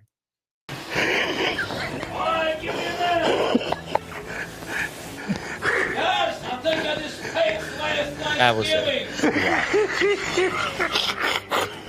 That's right. I wasn't in the military. Settle down. Wow! Is this corn? I ain't take that no more. All right, that's what said me. I'm sorry. He said corn. I got to move to the end. Let's get to the. All right. Well, okay. Good. Thankfully, it's a lot. Oh, I didn't realize there was a lot of credits at the end. It's very good. Okay, good. Let's just get to when he comes back.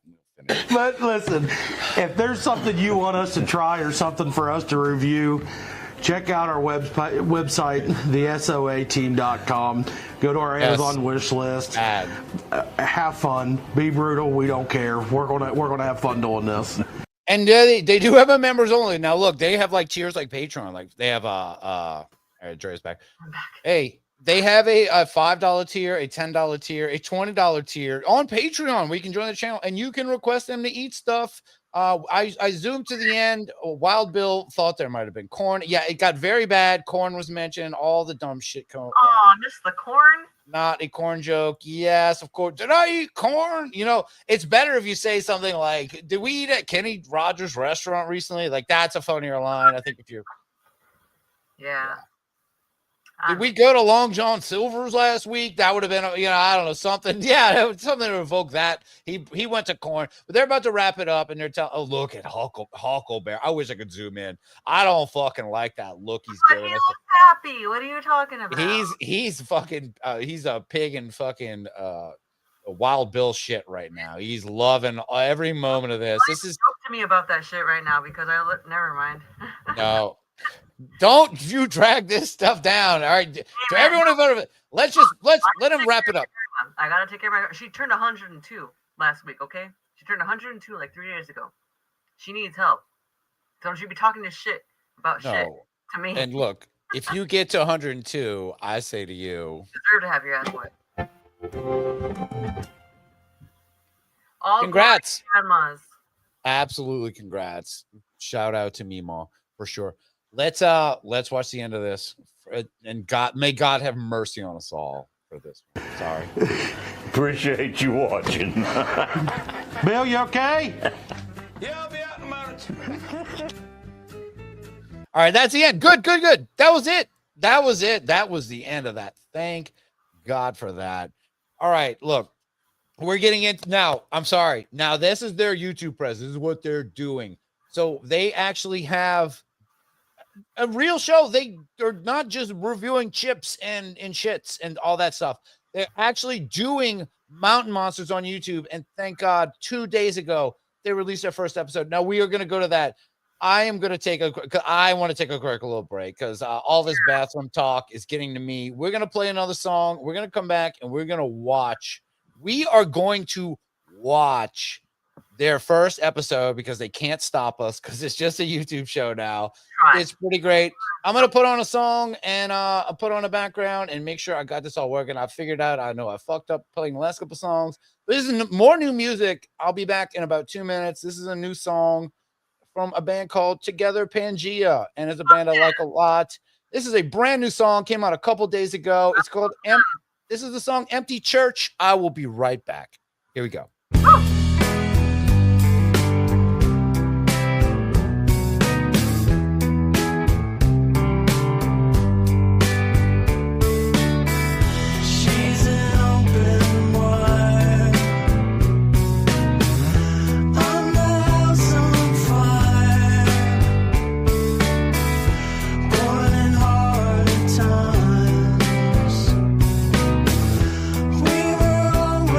Blind.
Oh, sorry.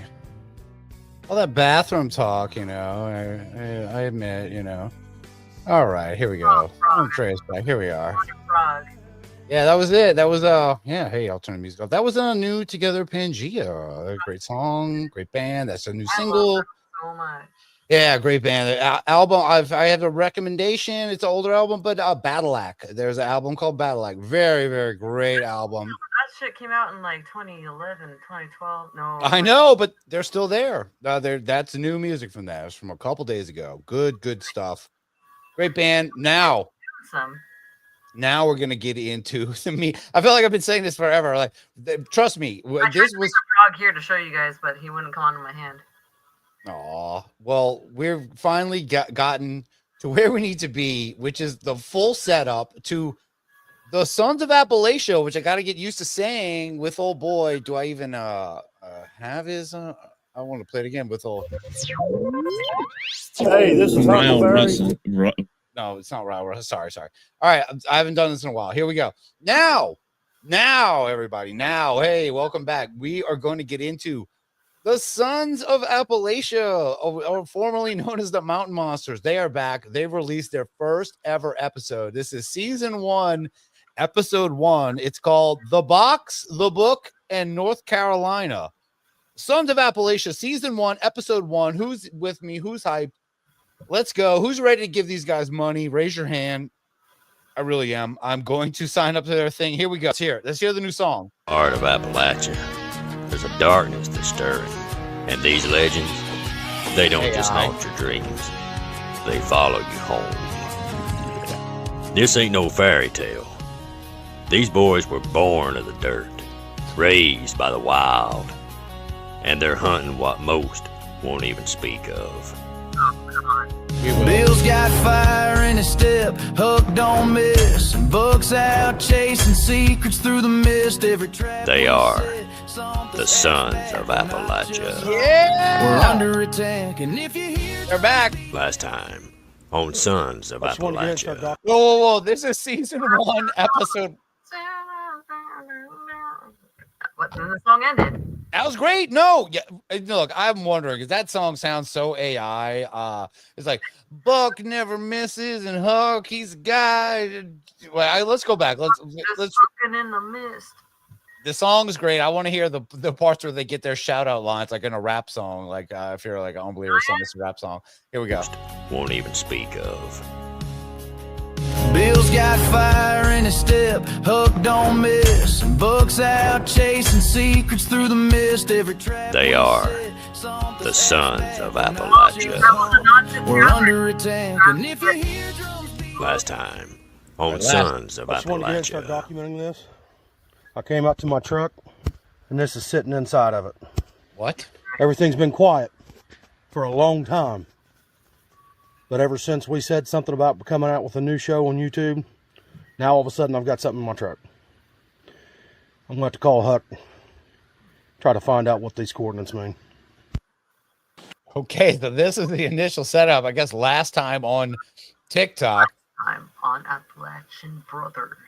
So he found a piece of paper that said dig, and it's got some coordinates, and Buck looks like Jeff now. Like he's turned completely. Look, I told you how white his beard was. Look at that shit. He's not, this is not the old Buck. This is definitely. No, he's not. He's no longer the young Buck. He is not. He needs to like change that thing. I don't know. Someone just said sweet. I don't know where that came from. Yeah, thanks. This is. What is up, Warren Oakenshield? Shout out to Warren Oakenshield for sure. Yes, cheers to you. All right, let's go. Let's find out what's going on. They've got a whole new drama. They don't have TV producers or writers. These are things that are happening to them in their lives. I don't even read this. Buck is your standard right-wing Facebook poster. Could be. I don't know. I don't follow him. I'm not on Facebook really. So. Well, we're going to follow everything he does, every move he makes. Because guess what? You're on YouTube now. We can just watch everything you do. We can never watch Mountain Monsters. We would get flagged for it. It sucked. But they're down the mud with us now. Here we go. They were born in the mud, they said. So it's good they came back. Ooh, corn good. Corn good. He eat corn for sure. All right, here we go. Just went in and grabbed the camcorder. I'm going to try to get a hold of Huck. Oh, I have not heard. I'm sorry, I keep pausing. I've not heard that word in a long camcorder. Camcorder. The fuck is a camcorder? This was from the before times. Camcorders are these things I that remember people. it was on my fucking Christmas list for like goddamn 7-8 years, and Santa never fucking delivered because I knew he was a pussy. Same here. Never got it. Had a couple of friends that had them and would make them make those stupid movies I like to make. We watched one on the stream a very long time ago. Camcorder, yeah. Oh, for sure. I have camcorder action. All right. Well, the chimes tell me it's time to turn the page. Here we go. No, it's fine. I looked up the coordinates for this, and it's in Tiger Valley. Oh, shit. No, not Tiger Valley. Supposed to know this. Part of their lore.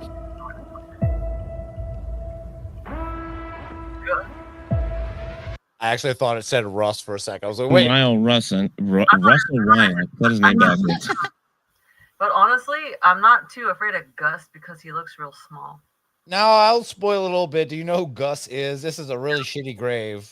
The Gus is Trapper's dog.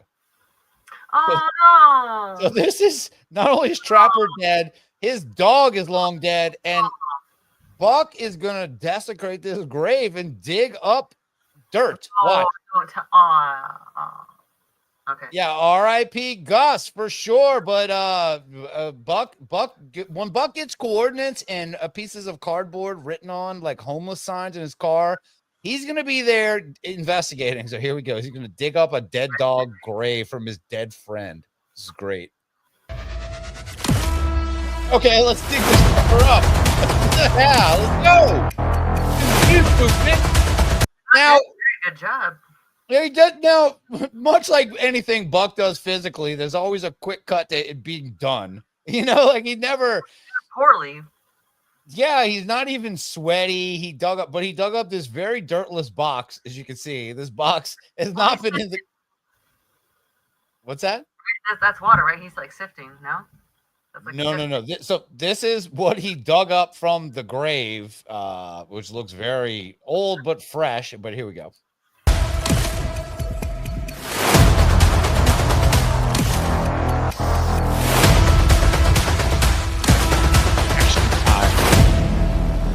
Get the fuck out of my way, Huckleberry. I got some shit. You see that? I got business to do.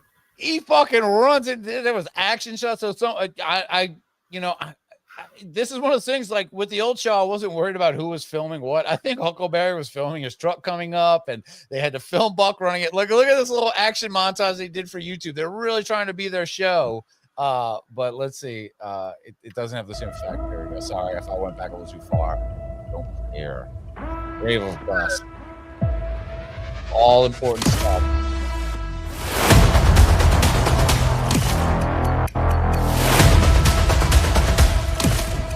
Open the box.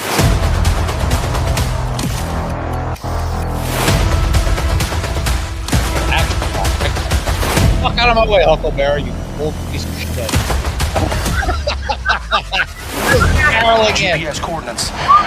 He's in the Tiger Valley. No way. This is what I dug up. I went back. You went back by yourself? I tried to call you. I tried to call anybody I can get a hold of. You're not gonna believe what's in here. Look at this. It's another journal. So this is a lot of like needless exposition because they go over all of this. Just as well. I don't know why they had to show it in such a dramatic way. It's getting dark on the West Coast. Yeah, some of those lights just turned on and it spooked me real quick. But I got honestly so incensed by the fact that he just dumped that shit on the pool table. Yeah, they definitely fucked up that whatever pulled. And we'll see where this is. They have a new kind of like I like this one. Yeah, camera inside the building already. Yes, of course. They were ready. Yeah, this is not. Oh, they want to be their old show really bad. And it's their first attempt. Let's see. They're not pulling it off. We know this. Every destination, there is a right and wrong path. And wrong path. That looks like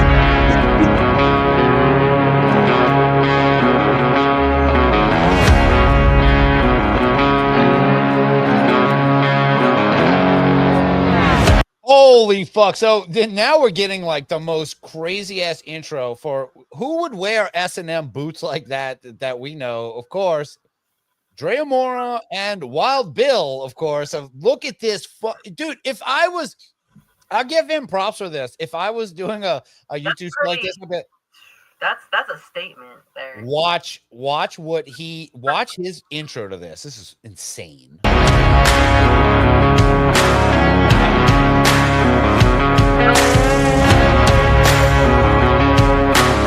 Okay, and we have a lead. Now look at this. Now check this out. Now we know their base of operations. This is the Mineral Springs Pub. I looked this place up. I found it. It's on Yelp. It's got 2 reviews. It's got 4.5 stars on Yelp, which I was kind of shocked by.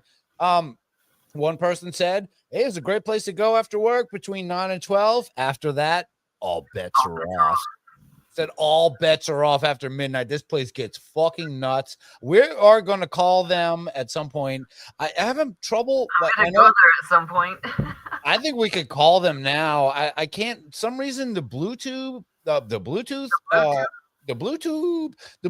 the road isn't working. I've been trying to connect my phone to the thing. I want to call the Mineral Springs Pub. I don't know. Maybe as Willie and just tell them don't trust anything. Let's see. So this is their base. This is the pool table that's got a bunch of dirt on it now. Here we go.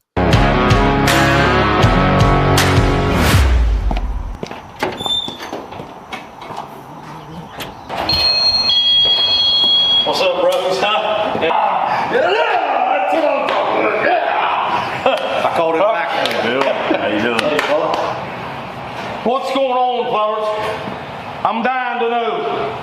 So I had to turn it down. Their volume is all over the place with this sound quality is atrocious. Yeah.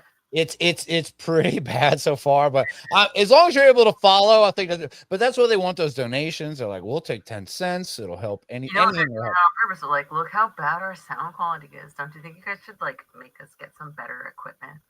Right. And like, look, if you can't afford to help them, don't. If you can afford to enjoy them. If you can afford to help us and them, do that. You can help us first, but then go do them. But let's see. Yeah, it's an economy, so it's gonna work. So just give the money to us, and we'll make sure it gets to the right place. I like this comment. What a strange way to grab a doorknob. It was very fucking deliberate. I never noticed. I didn't notice it.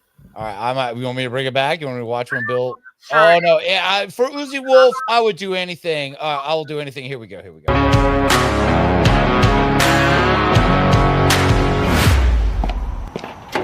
Oh! Whoa! He's right. That was a really fucking weird fucking way to grab it. I mean, ballsy, but I'll give it to him. It's consistent because he opened it with his left arm. Nobody opens a door with his left arm like that. That was very weird. But not like with the fucking fucking Vulcan grab. Yeah, he did it with like a lobster claw kind of move. Very good call. I never noticed that. That's why we're gonna watch every second of everything these guys do. That's why we love our viewers. We love it. Thank you, Uzi Wolf. All right, here we go. Now the terrible audio segment inside the Mineral Springs Bar, which is a new Unbelievers destination. Anyone can get there, take pictures, go there. We'll call them at some point. We got to let these guys know. We'll get there. What's up, brothers? Huh? That's what I'm talking about. I called it back. Bill, What's going on, fellas? I'm dying to know. I think I may have made a mistake. What do you mean? Let's get sit down and have a conversation.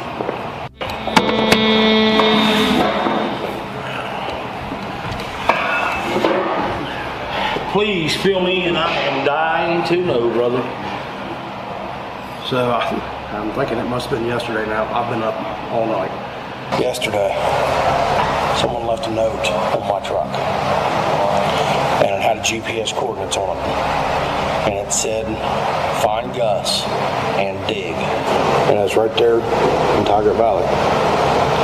So you got the coordinates, and Gus, that was Trapper's dog, to go back there, that coordinates. Yeah. So I went, I found the grave marker, and I dug. What is this white noise? I'm sorry. I I have to break it up a little. That is so terrible. What is going on? Is the AC just cranked in this bar like so much? Honestly, probably. Think about the heat at that point in that location. Yeah. Right. But I'm trying to record. Kicks on over here right now. You are so quiet. I'm in a room. Look, the fans are off in here because I just don't want things picking up. Apologies. I think it does get better, but god damn, man.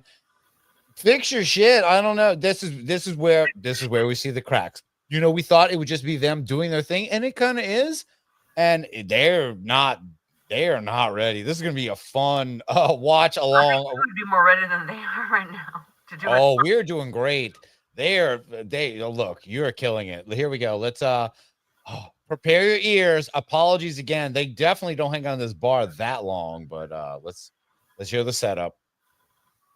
This is what I found. The box right there. Yeah, and I found another journal with the Pathfinder symbol on it. It was wrapped in burlap. But as I unwrapped it, something happened, and I had to leave in a hurry. Something's going on, and I don't know what it is. So I feel like someone's messing with us. I don't know. So they left a note saying to give you coordinates on to go dig, and that you come up with this. There's lots of things inside of this box. We briefed Bill. Now I need to go talk to an old friend. Then we're going to grab our gear, get back together, and go over the contents of this box. It got real quiet there. I appreciate that. Thank you. So you get a little update here. So the last thing we watched of them, you know, I know COVID fucked a lot of their stuff up. They found that journal from Trapper, and they based a whole season off of Trapper's notes. You remember all that? I do. Yeah. So not only did Trapper have a journal, he had another weird journal, I guess, that was wrapped in burlap. Do you know why things would be wrapped in burlap? Burlap is like a sacred fucking texture. Not a sacred text, but a sacred texture. Right. And wrapped in burlap, you know, it means something. It means that it's either Jason's head or something you don't want to mess with. Jason used to wear burlap, he was scary. So anything under burlap is pretty fucking scary. And this is gonna get deep again. R.I.P. Trapper. They're gonna pull up the Trapper's bones again. How many times have sounded across in this fucking episode? Speaking of Jason and burlap, I think Trapper might actually be Jason after watching the scene. Watch.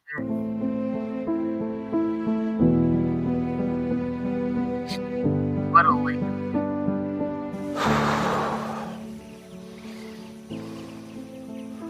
When I start thinking about Trapper, this is a place I come. Because he's buried underneath this with a chain. He's being kept down there like Jason himself. I don't know why he could. So he comes to this pond to think about his buddy, his old friend, his mentor. This is Trapper's Pond. Old buddy, old pal. And he's down there somewhere. He's got a chain around his neck and a giant rock. This cannot possibly be where he has been laid to rest. No, he is. He's down there with a chain around his neck. Because he's coming back. He could come back at any moment. All right, here we go. Call it a comeback. Sure do miss him. Us too, I guess. This isn't what I was expecting at all. We done moved to YouTube, Trapper. We're fucked. Like, you gotta help us. Can your ghost do something? Trapper would have never put up with YouTube. He'll be like, I ain't eating Mothman laxatives or whatever the fuck. What the fuck is a YouTube anyway? Yeah, you know, Trapper wouldn't even care. But they're pushing forward, man. They're sticking with it. All right. We followed your journal all the way to where we thought we needed to go. Yes, we watched all of that. And now it just seems like we're out of ideas. Off on a complete different adventure. We done run out of ideas. God damn it. We got through your fake journal that the producers made, so we had to we found a different one. Made another one. Yeah. Oh Christ. So anyway, it's been a week, but I dug up your dead dog's grave and I found a box. All right, here he's gonna tell him this. I don't know what to do here. What would you do, Trapper? There's so much we don't know about this Go journal. hug my family. I take a break like Russ. Did you bury it there, or was we never supposed to find it? What is it? We don't know. This whole thing just seems to be a mess already. No way. You know you always trusted us to take care of things. I'm doing my best here. Yes, sir. Yeah, we did that in that final season. You put me to rest. It was respectful. It's over. It's over. And I'm trying my fucking damnedest to not. Because you love these guys. We love these guys. We do. We actually do love you, Huck and Buck and I all the rest. legitimately love them. Not And you are trying me right now. Not you. No, I know. I know. We can focus on Wild Bill and the laxative and the dump. Like he's bringing everything down, but this scene. What a statement! Like, can we please focus on chocolate laxatives just to take our minds off of our dear departed? Trapper would. All right, here we go. He's talking to Trapper's ghost or his chained body at the bottom of this pond. Here we go. I don't know if I'm ready for this again. Oh, you're ready. You need those super chats, membership. Love you, my friend. Post name.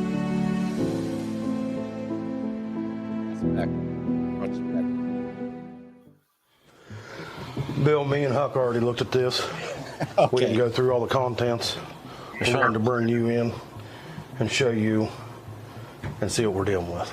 So now they have to bring their stuff to Wild Bill. Now they used to have Jeff and the other guy who was good at making traps. Jeff was like the other guy who was good at making traps. Willie, right? He was the trap. He was the mad scientist. But No, they also that's not Trapper, but the other guy who was good at making traps. But they had Jeff who was like, yeah, his name was Jeff, but he was also really his name was Jeff, and he was really good. He knew all the lore, so he would have been all over this. He's not here. And I'll say it now, they posted a short. I didn't pull the video from it. They did post a short where someone in Sweden or something, were doing a live stream, and someone asked them, hey, how come Jeff and Willie aren't on here? You know, the two guys that we saw at that Mothman Festival in the video earlier. They're like, hey, how come they aren't on the show? And he said, Buck immediately looks at Huckleberry, goes, didn't you talk to Jeff yesterday? He's like, yeah, I still talk with him. And then Buck's like, yeah, I ain't talked to either of those guys in a while. And Wild Bill's like, me neither. I ain't got nothing to do with either of them. And I was like, whoa. Like, I got nothing to talk to them either. and then Buck had to basically be like, so from now on, it's just us three. It's just us. There's nobody else. Those guys didn't exist. They don't have anything to do with the show. So this is what we get now. Yes. All right. Let's do it.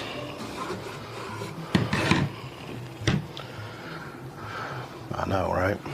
That's just like Trapper's Journal. Yeah. Or smaller. Yeah. It's a lot older. That's in there. But I have a feeling this one's not filled with good. Well, it's got the Pathfinder symbol on it and stuff. It's also burnt, as you can see. And it was wrapped in this burlap sack. Oh, no. Well, what's that burlap mean? And it's definitely been some fire somewhere. What's that mean? When they wrapped something in burlap years ago, it was to keep the evil from spreading out. I wasn't talking. Of course, with evil, you have fire, heat. I knew you knew. I knew you knew. That's why I wanted to get you. I wanted you to one up this old Huckleberry guy. Like, I knew you knew. Huckleberry thinks so. Huckleberry is now the lore master of this. He needs to know this. And yeah. Hi, bud. Hi. Oh, is a pup? We're gonna have a pup appearance. Kobe, get your. It might get loud, like Sons of Appalachia style, but oh, the dog doesn't win in. All right. He acts like a puppy. He's like 5, 7 years old. Who fucking knows? Okay, Shout out to Dre's dog. Let's get back in. We're going to learn more about burlap from Huckleberry, our friend. Yes, sir. Got burnt. Either that or someone or something tried to burn it. Right. It was wrapped in burlap to contain whatever's on the inside. Well, why is it unwrapped now? That would be my fault. You're telling me if you unwrap that lets the evil out? I've seen this done with some of the older people, but it's been a long time. But yeah, they do that, and they say if you unwrap it, it lets everything loose. He is so like low energy, and he's like, yeah, well, I heard Honestly, that's kind of where I'm at. I feel like I'm one of the elders where it's like, well, you shouldn't have done that. Shouldn't have done that. Well, Buck is staying in his young Buck character of not knowing shit about anything, following every dumb lead. and making the dumb decisions that need to be made. You need to make dumb decisions to pull off whatever the fuck they're getting into here, which I don't. Here we go. What have we done here? Hell. Look here. All right, they got a book. Oh, what's this? Recognize this? Well, yeah, I recognize him. That's Trapper and Gus, ain't it? And that. I think that's Gus. Yeah, that's what I'm thinking. Those pictures have also been burnt. See, I kind of fault them. They don't even show pictures of Gus. Like, it doesn't even take much. You can, like, pop it up like this. I was Like, going to say, they don't even have them. They may as well have supplemented with that. yeah, you could have supplemented. Like, easily. I could pop up Barnaby Jones anymore. I can do any. It's not that hard. This is their YouTube channel. But, yeah, so I don't think Gus was ever a character on Mountain Monsters. I don't remember a dog, but I picture it as like an old bloodhound, like a super old bloodhound. I like to picture him as a samurai.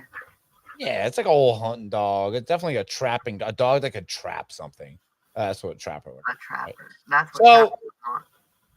No one's questioning the fact that he's dug up his dead friend's dog's grave at all. They're like, yeah, of course you did, you idiot. And all right, what are we getting ourselves? Of course you would. That's what any self-respecting, terrible person would do. It's Buck, though. You don't, Buck, you got to shave, bro. Like, oh, there goes Buck. He's doing the damn thing again. You can do young people dumbass decisions, man. You got to shave the beard, though, bro. Like, your beard's too gray. That's his passport, dude. I guess, man. And I thought Buck lost weight. Sorry, I didn't want to bring it up. I thought Buck got skinny, man. Shaving a nice haircut and then still being like, oh, now I'm gonna fuck up. I don't know what is going on with his hair. He always wears that bandana, and I'm fine with that. Like, I don't need to know what's going on down there. It's probably terrible, so that's fine. Most everything else on Buck is pretty terrible. I'm assuming his hair is too, but the beard we can see. Fix that. God damn it, Buck.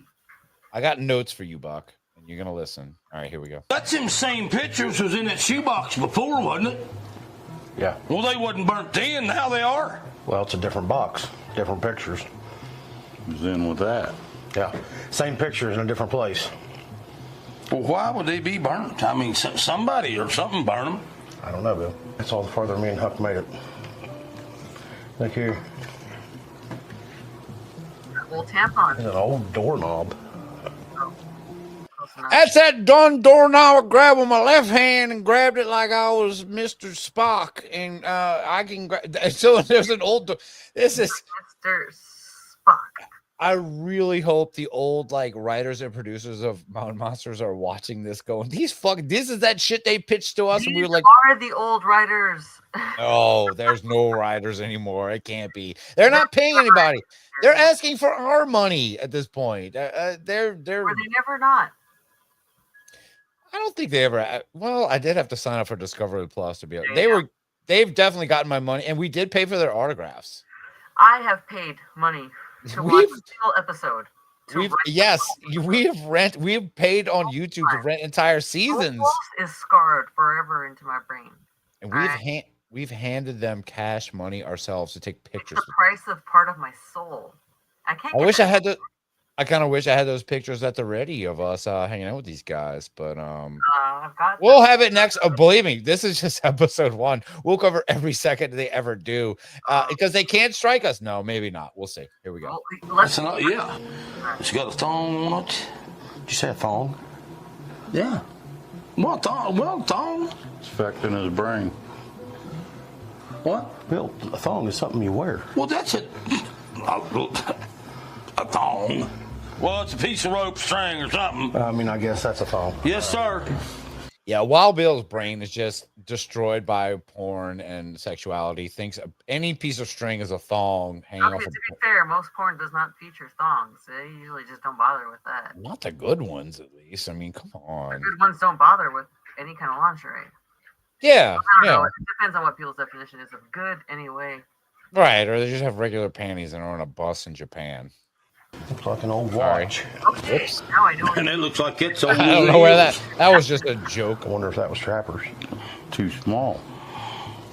He had bigger arms than that. Yeah, you're right. Yeah, he had big old arms.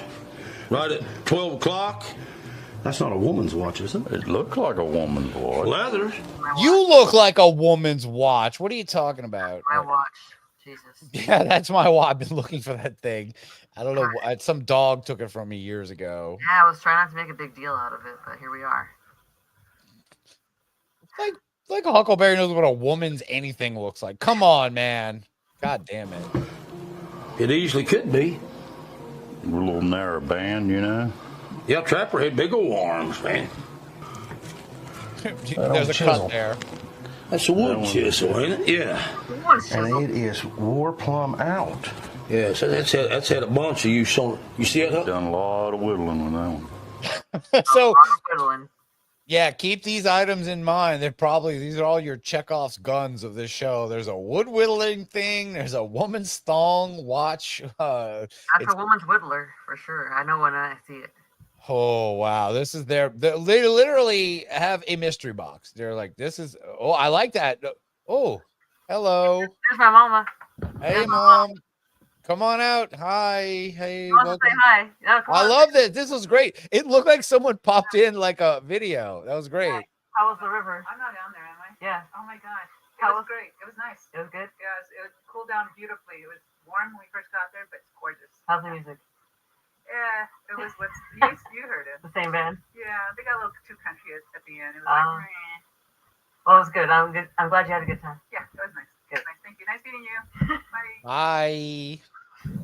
All right. Well, we got a first-hand review of the music show tonight. It was pretty good, but the last two songs, very country, not Drea's mom's wheelhouse, and I don't blame her. Fuck that shit. Where I got my shit from. It was getting Two Sons of Appalachia towards the end here, like we're getting too. I don't even know if we're gonna make it through all. We're already 2 hours 15 minutes in. Let's see where we can end at 2. We'll end at 2.5 hours. Let's see how far we can make it with me not pausing. What's that? Whatever the fuck that is. Well, yeah, I don't like the idea of them holding that thing up to each other. That's a very haunting image right there. Here we go. They look intrigued by it. Why is this stuff in this box? That's a very good question. What else you got in there? Bag of some kind, ain't it? See what's in there. Oh, here we go. It's like a rune bag. Diamonds. Diamonds. More diamonds. You fucking wish. You wouldn't be on YouTube if you found a goddamn buried bag of diamonds. You'd be like, I'm I done. would love if they pour that out and they're still like, oh yeah, those are really good diamonds. All right, well, we've seen the spill out. I actually haven't seen this, so I don't know. What do you guys this looks like? What is it, shark teeth or something? Like, what did he? Russell, I know that you're from Louisiana, but what the fuck kind of shark you seen with teeth? I don't know. What is that? I don't even know what that is. It's potato sticks? I have no fucking clue. Honestly, I don't know either. I would say badgers. Ooh, badger wieners. Yes, okay, that's what they are. Dry. Badger wieners are way bigger than that. I have no idea what he's just dumped out, but I'm sure they do. And look, every woman I know wears some old ass. Look, that watch is not a woman's watch. What are they even talking about? We can only get say that again. Every woman you know wears what? No, not like that. It's so slim. I'm like, that looks like badger wieners. It's a very normal looking watch. I just don't know what the fuck those teeth are, but those are definitely teeth. Those aren't. Yeah, they are. I was on the right path. Let's find out what they are. They're dolphin fangs. Here we go. Some kind of teeth. Yeah. You think this is Gus? This is Gus's baby teeth. He done saved them all these years. Do dogs have baby teeth? I don't think so. They do if you take them when they're a baby. Those chimes mean one thing. Here we go. What's left of him? Well, them's definitely Why would he canine have teeth. pulled the teeth out? So let's take a peek inside this journal. That's how we're going. That's the only way we're going to find out something. Like Huck said, you might not want to, but that's how we're going to get the answers. You guys ready? So this, I think, is going to be the main drawing thing. They found this thing wrapped in burlap. It's all burnt up. It's got the trapper. It's got some kind of runes on it for some reason. It's got the logo of whatever old-timey organization Trapper was in. Scandinavian roots. Trapper is just, the compelling thing of the show to them. Here we go. What's in here? Oh, fuck me. Did I look? I told you I haven't done this in a while. What have you done? I've got a little far. We've seen this. We've seen this. Apologies. We've seen the prayer moment. Look, I'm sorry. I think we're about here. Burnt. Either that or someone or something tried to burn it. Right. It was wrapped in burlap to contain whatever's on the inside. Well, why is it unwrapped now? All right, different box, different pictures.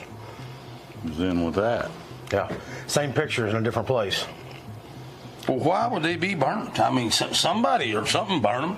I don't know, Bill. That's all the farther me and Huck made it. All right, this is the tea. Thank you. There's an old doorknob. Okay, I'm sorry about the doorknob. Apologies. You see it? Done a lot of whittling with that one. A lot of wiggling here. Whittling. Why is this stuff in this box? That's a very good question. The cleanest box ever buried. What else you got in there? Alive ever. Bag of some kind, ain't it? A bag of some kind. See what's in there. Ooh, I hope it's some dried shrimp. Diamonds. Diamonds, yes. Of course. Nope. Some kind of teeth. Cake, yeah. Yeah. I didn't even notice. It was so careless. You could hear something falling on the ground. Like, he didn't even care what was in here. All right, this is where we stopped last time. Yes, it is. Let's go back. And all right, let's go back for what? No, we're not going further back. We're going forward here. You think this is Gus? What's left of him? Jesus. Well, them's definitely Why would he canine have teeth. pulled the teeth out? So let's take a peek inside this journal. That's how we're going. That's the only way we're going to find out something. Like Huck said, you might not want to, but that's how we're going to get the answers. Just open it. You guys ready? Yeah. Just talking. Okay. Some sort of symbol. That's an old Celtic symbol. He's the lore man. He's shooting a bird at him. He's the lore guy now. Whatever they wanted to keep in this book, keep it from leaking out. That's supposed to keep it in there. Every road has two paths. One path to the good, that is true. The other winds cold and brave, ending with you in an unmarked grave. Wow. It's a poem. That's not a poem, and Gus's grave was clearly marked. Very shitty, but clearly marked. All right. Some lore. Here we go. Then an uplifted thing that should have stayed buried, clearly marked. Didn't say on the grave, dig this up and all hell will break loose, but that's probably what's going to happen to them. You know, me and Dre are here on YouTube talking about this. Our futures aren't hinged on this. Like, our lives are fine either way. Oh, we're, as this break demonstrated, like, I'm fine. We're all fine. But this is these guys' actual, like, financial future. I think we know from the show that Buck had a job. I do think this is for Wild Bill and Huckleberry. This is like their life. Like, this needs to happen. They need to make this show work. So I hey, support them all that I can. I am. Love them. I will always love them. I really will. Whatever he has in his fingers right now, I'm for it. And you know, if you're on Patreon, you will be funding us being a $5 member a month to their channel. I will sign up to their channel, and you guys are funding that for me. So thank you for that on Patreon. I appreciate that. You guys are helping the people who entertain us. Let's find a little more, and we're gonna go for 10 more minutes. There's no way we're gonna finish. I keep pausing too much, but That's good. This is a good cliffhanger of sorts. Well, let's see. I don't even know. It's gonna drive us nuts. Here we go. It's already driven. Poem. Stone black bloodline. The wind remembers stories told in Cherokee tongue from days of old. A shadow walks where spirits worn of teeth, of stone, of fingers torn. They searched before, but turned away. The signs were clear. She chose to stay. He still hears her in the rain, a whisper born from blood and pain. It It calls him now. It won't relent through time. It calls him now. It won't relent through time well spent. She knows his name.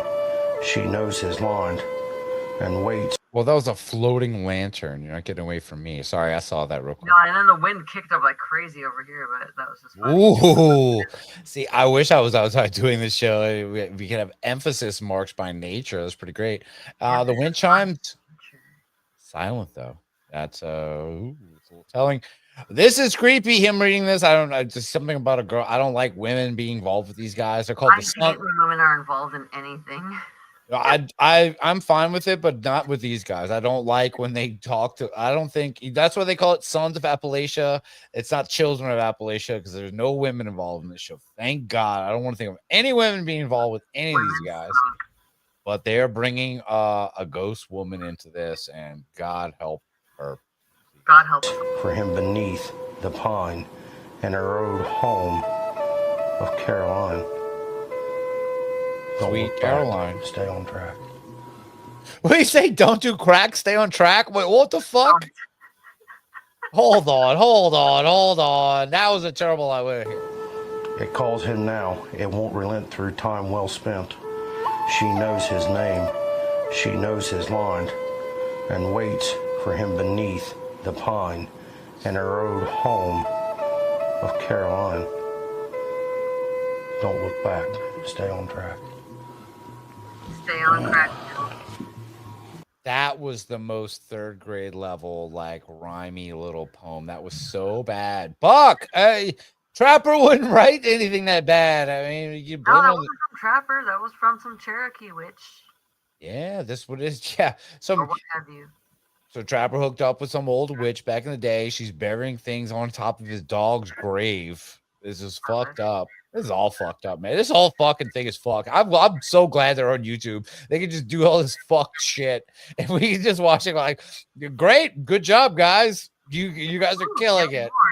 No, we love you. This is awesome. Keep it up, please. I'm glad Discovery Channel got rid of all you guys, so you can go out and do this, and we can enjoy it. Awesome. Guys, that sounds like the Spearfinger investigation we was on. Yeah, it sure does. The pine in her old home of Caroline. Caroline, that's where we was at. Well, North Carolina. Cherokee. Cherokee, Key Party, Caroline. Yeah, Wild Bill. Sure. What the fuck? Why not? So this ties into evidently something we must have missed. With I don't. They got too much shit. We're not gonna catch everything. They've talked about the mist and the lore of this Caroline character, I guess. And here we are. We're ready to catch up. Give us the lore, baby. Please. Black, stay on track.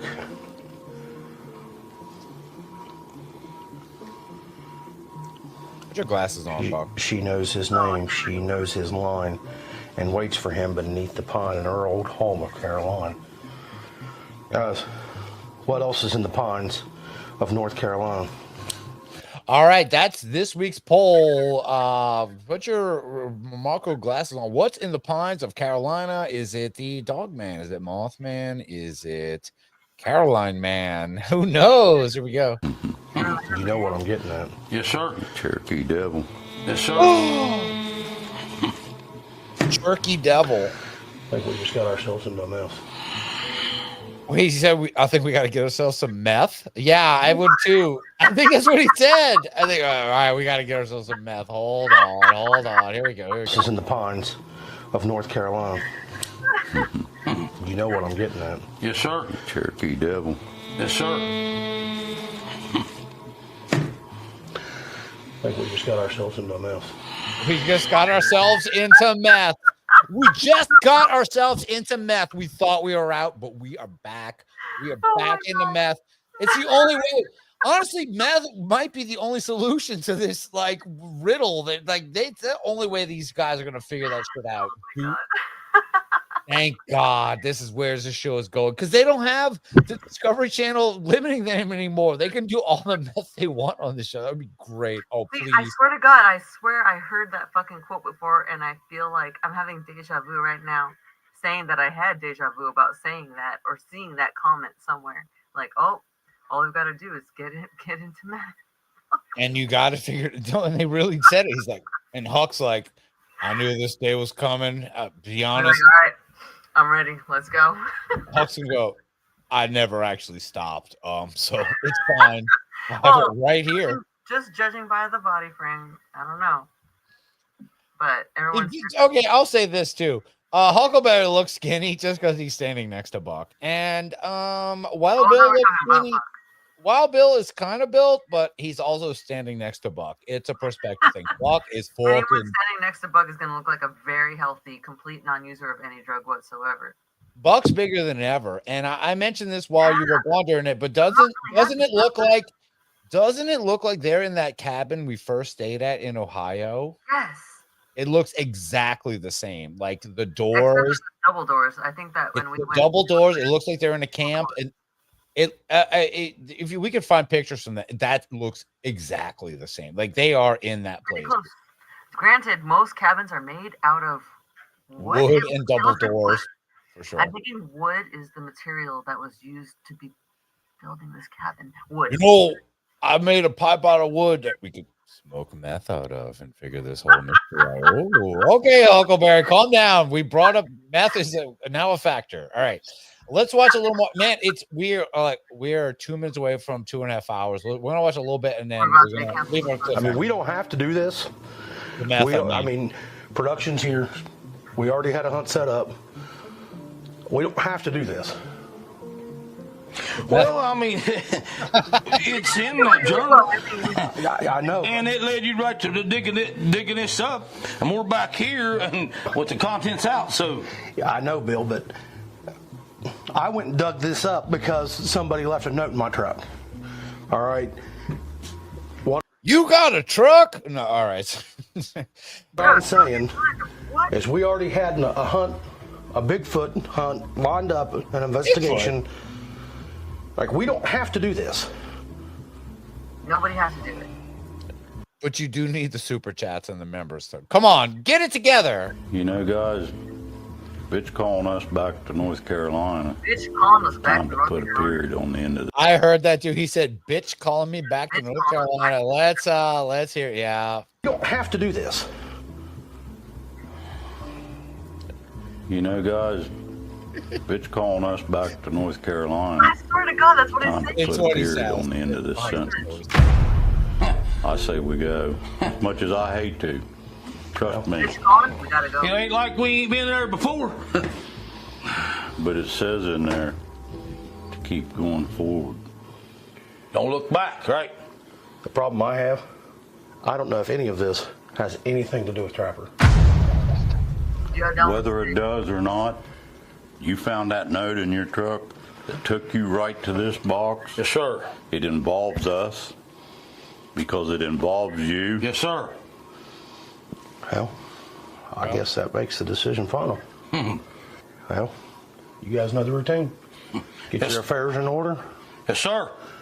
What teacher.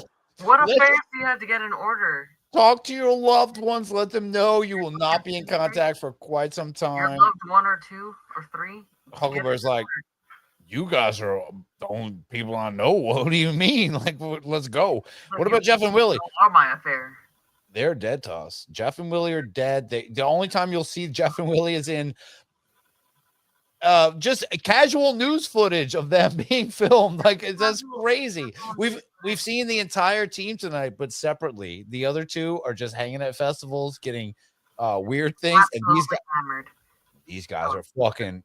They're cooking up the meth. They're ready to go. This is so fucking. And at the halfway point, we are about to stop, but let's find a good stop point here. Let your families know what's up. Yep. Grab our gear. We'll be back here in the morning. We're in North Carolina. That's what I'm talking about, huh? All right. Yes, sir. Yeah. It's good. Okay, I'm just calling it. I'm calling it. They're heading back to North Carolina. Drea Mora.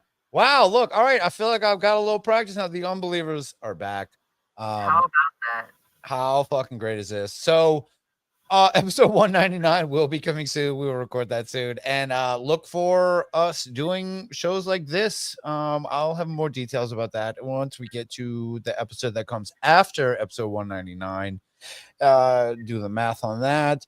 But that's it. Dre, you have anything you want to say before we get out of here? I want to say go fuck yourselves. I'm just kidding. I mean, I miss all you so much. Most of you. Y'all been great. Thanks for sticking around. I know it's been weird. I can only imagine what it's like just having podcast hosts just fucking disappear off the face of the earth for a minute, but we're here. We're alive and well, and thank you. Yeah, we didn't mean to disappear, and we will be back. We miss you guys so much, and we're gonna get out of here, and we're gonna close it out. I've got another new song, new music for you guys. We're gonna close out with this. This is a song called "Another California" from the new Ty Segall album, which I played in the beginning. But we're getting out with this. Let's go. Thank you, everybody. Patreon.com/Unbelievers podcast. That's where all of this will end up, and we will be back soon. Thank you for allowing us to speak to you tonight. Thank you. We missed you, and we are back. And that's it. Have it. Thank you, everyone, for hanging out. Good night. Good night. Good night. Here we go. And of course, here we go. I love my friends and I love my toys. Mother says she misses me. She don't get my life is poetry. Running around Los Angeles, tilting at the big palm trees. I feel like I'm dreaming, a costume for every season. I know you wanna sing California too, so sing along to another California song, to another California song. Whoa.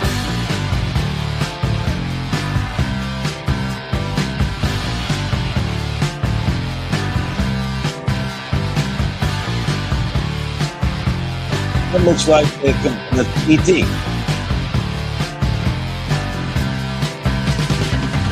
I'm waiting on the studio.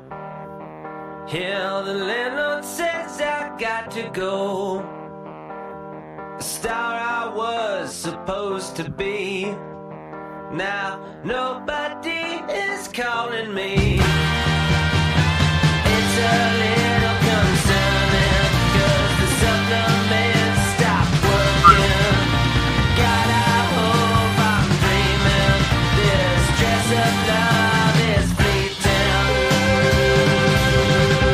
I know you wanna sing a California tune, so sing along to another California song, to another California song.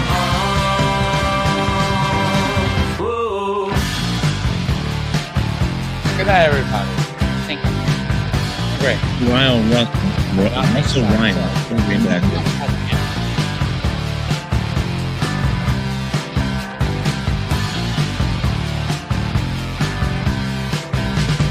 Lost my mind, yeah, there's a coast, but it's a pretty nice place to be lost. My confusion's deep as that dirty sea, but everywhere I've been, I'm always me. I'm gonna keep on dreaming of love without a reason, 'cause 40 million can't be wrong.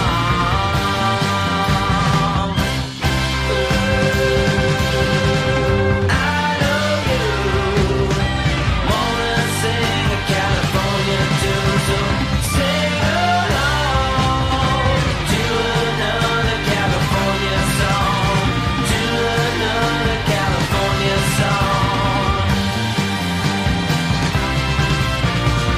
Here's another California song.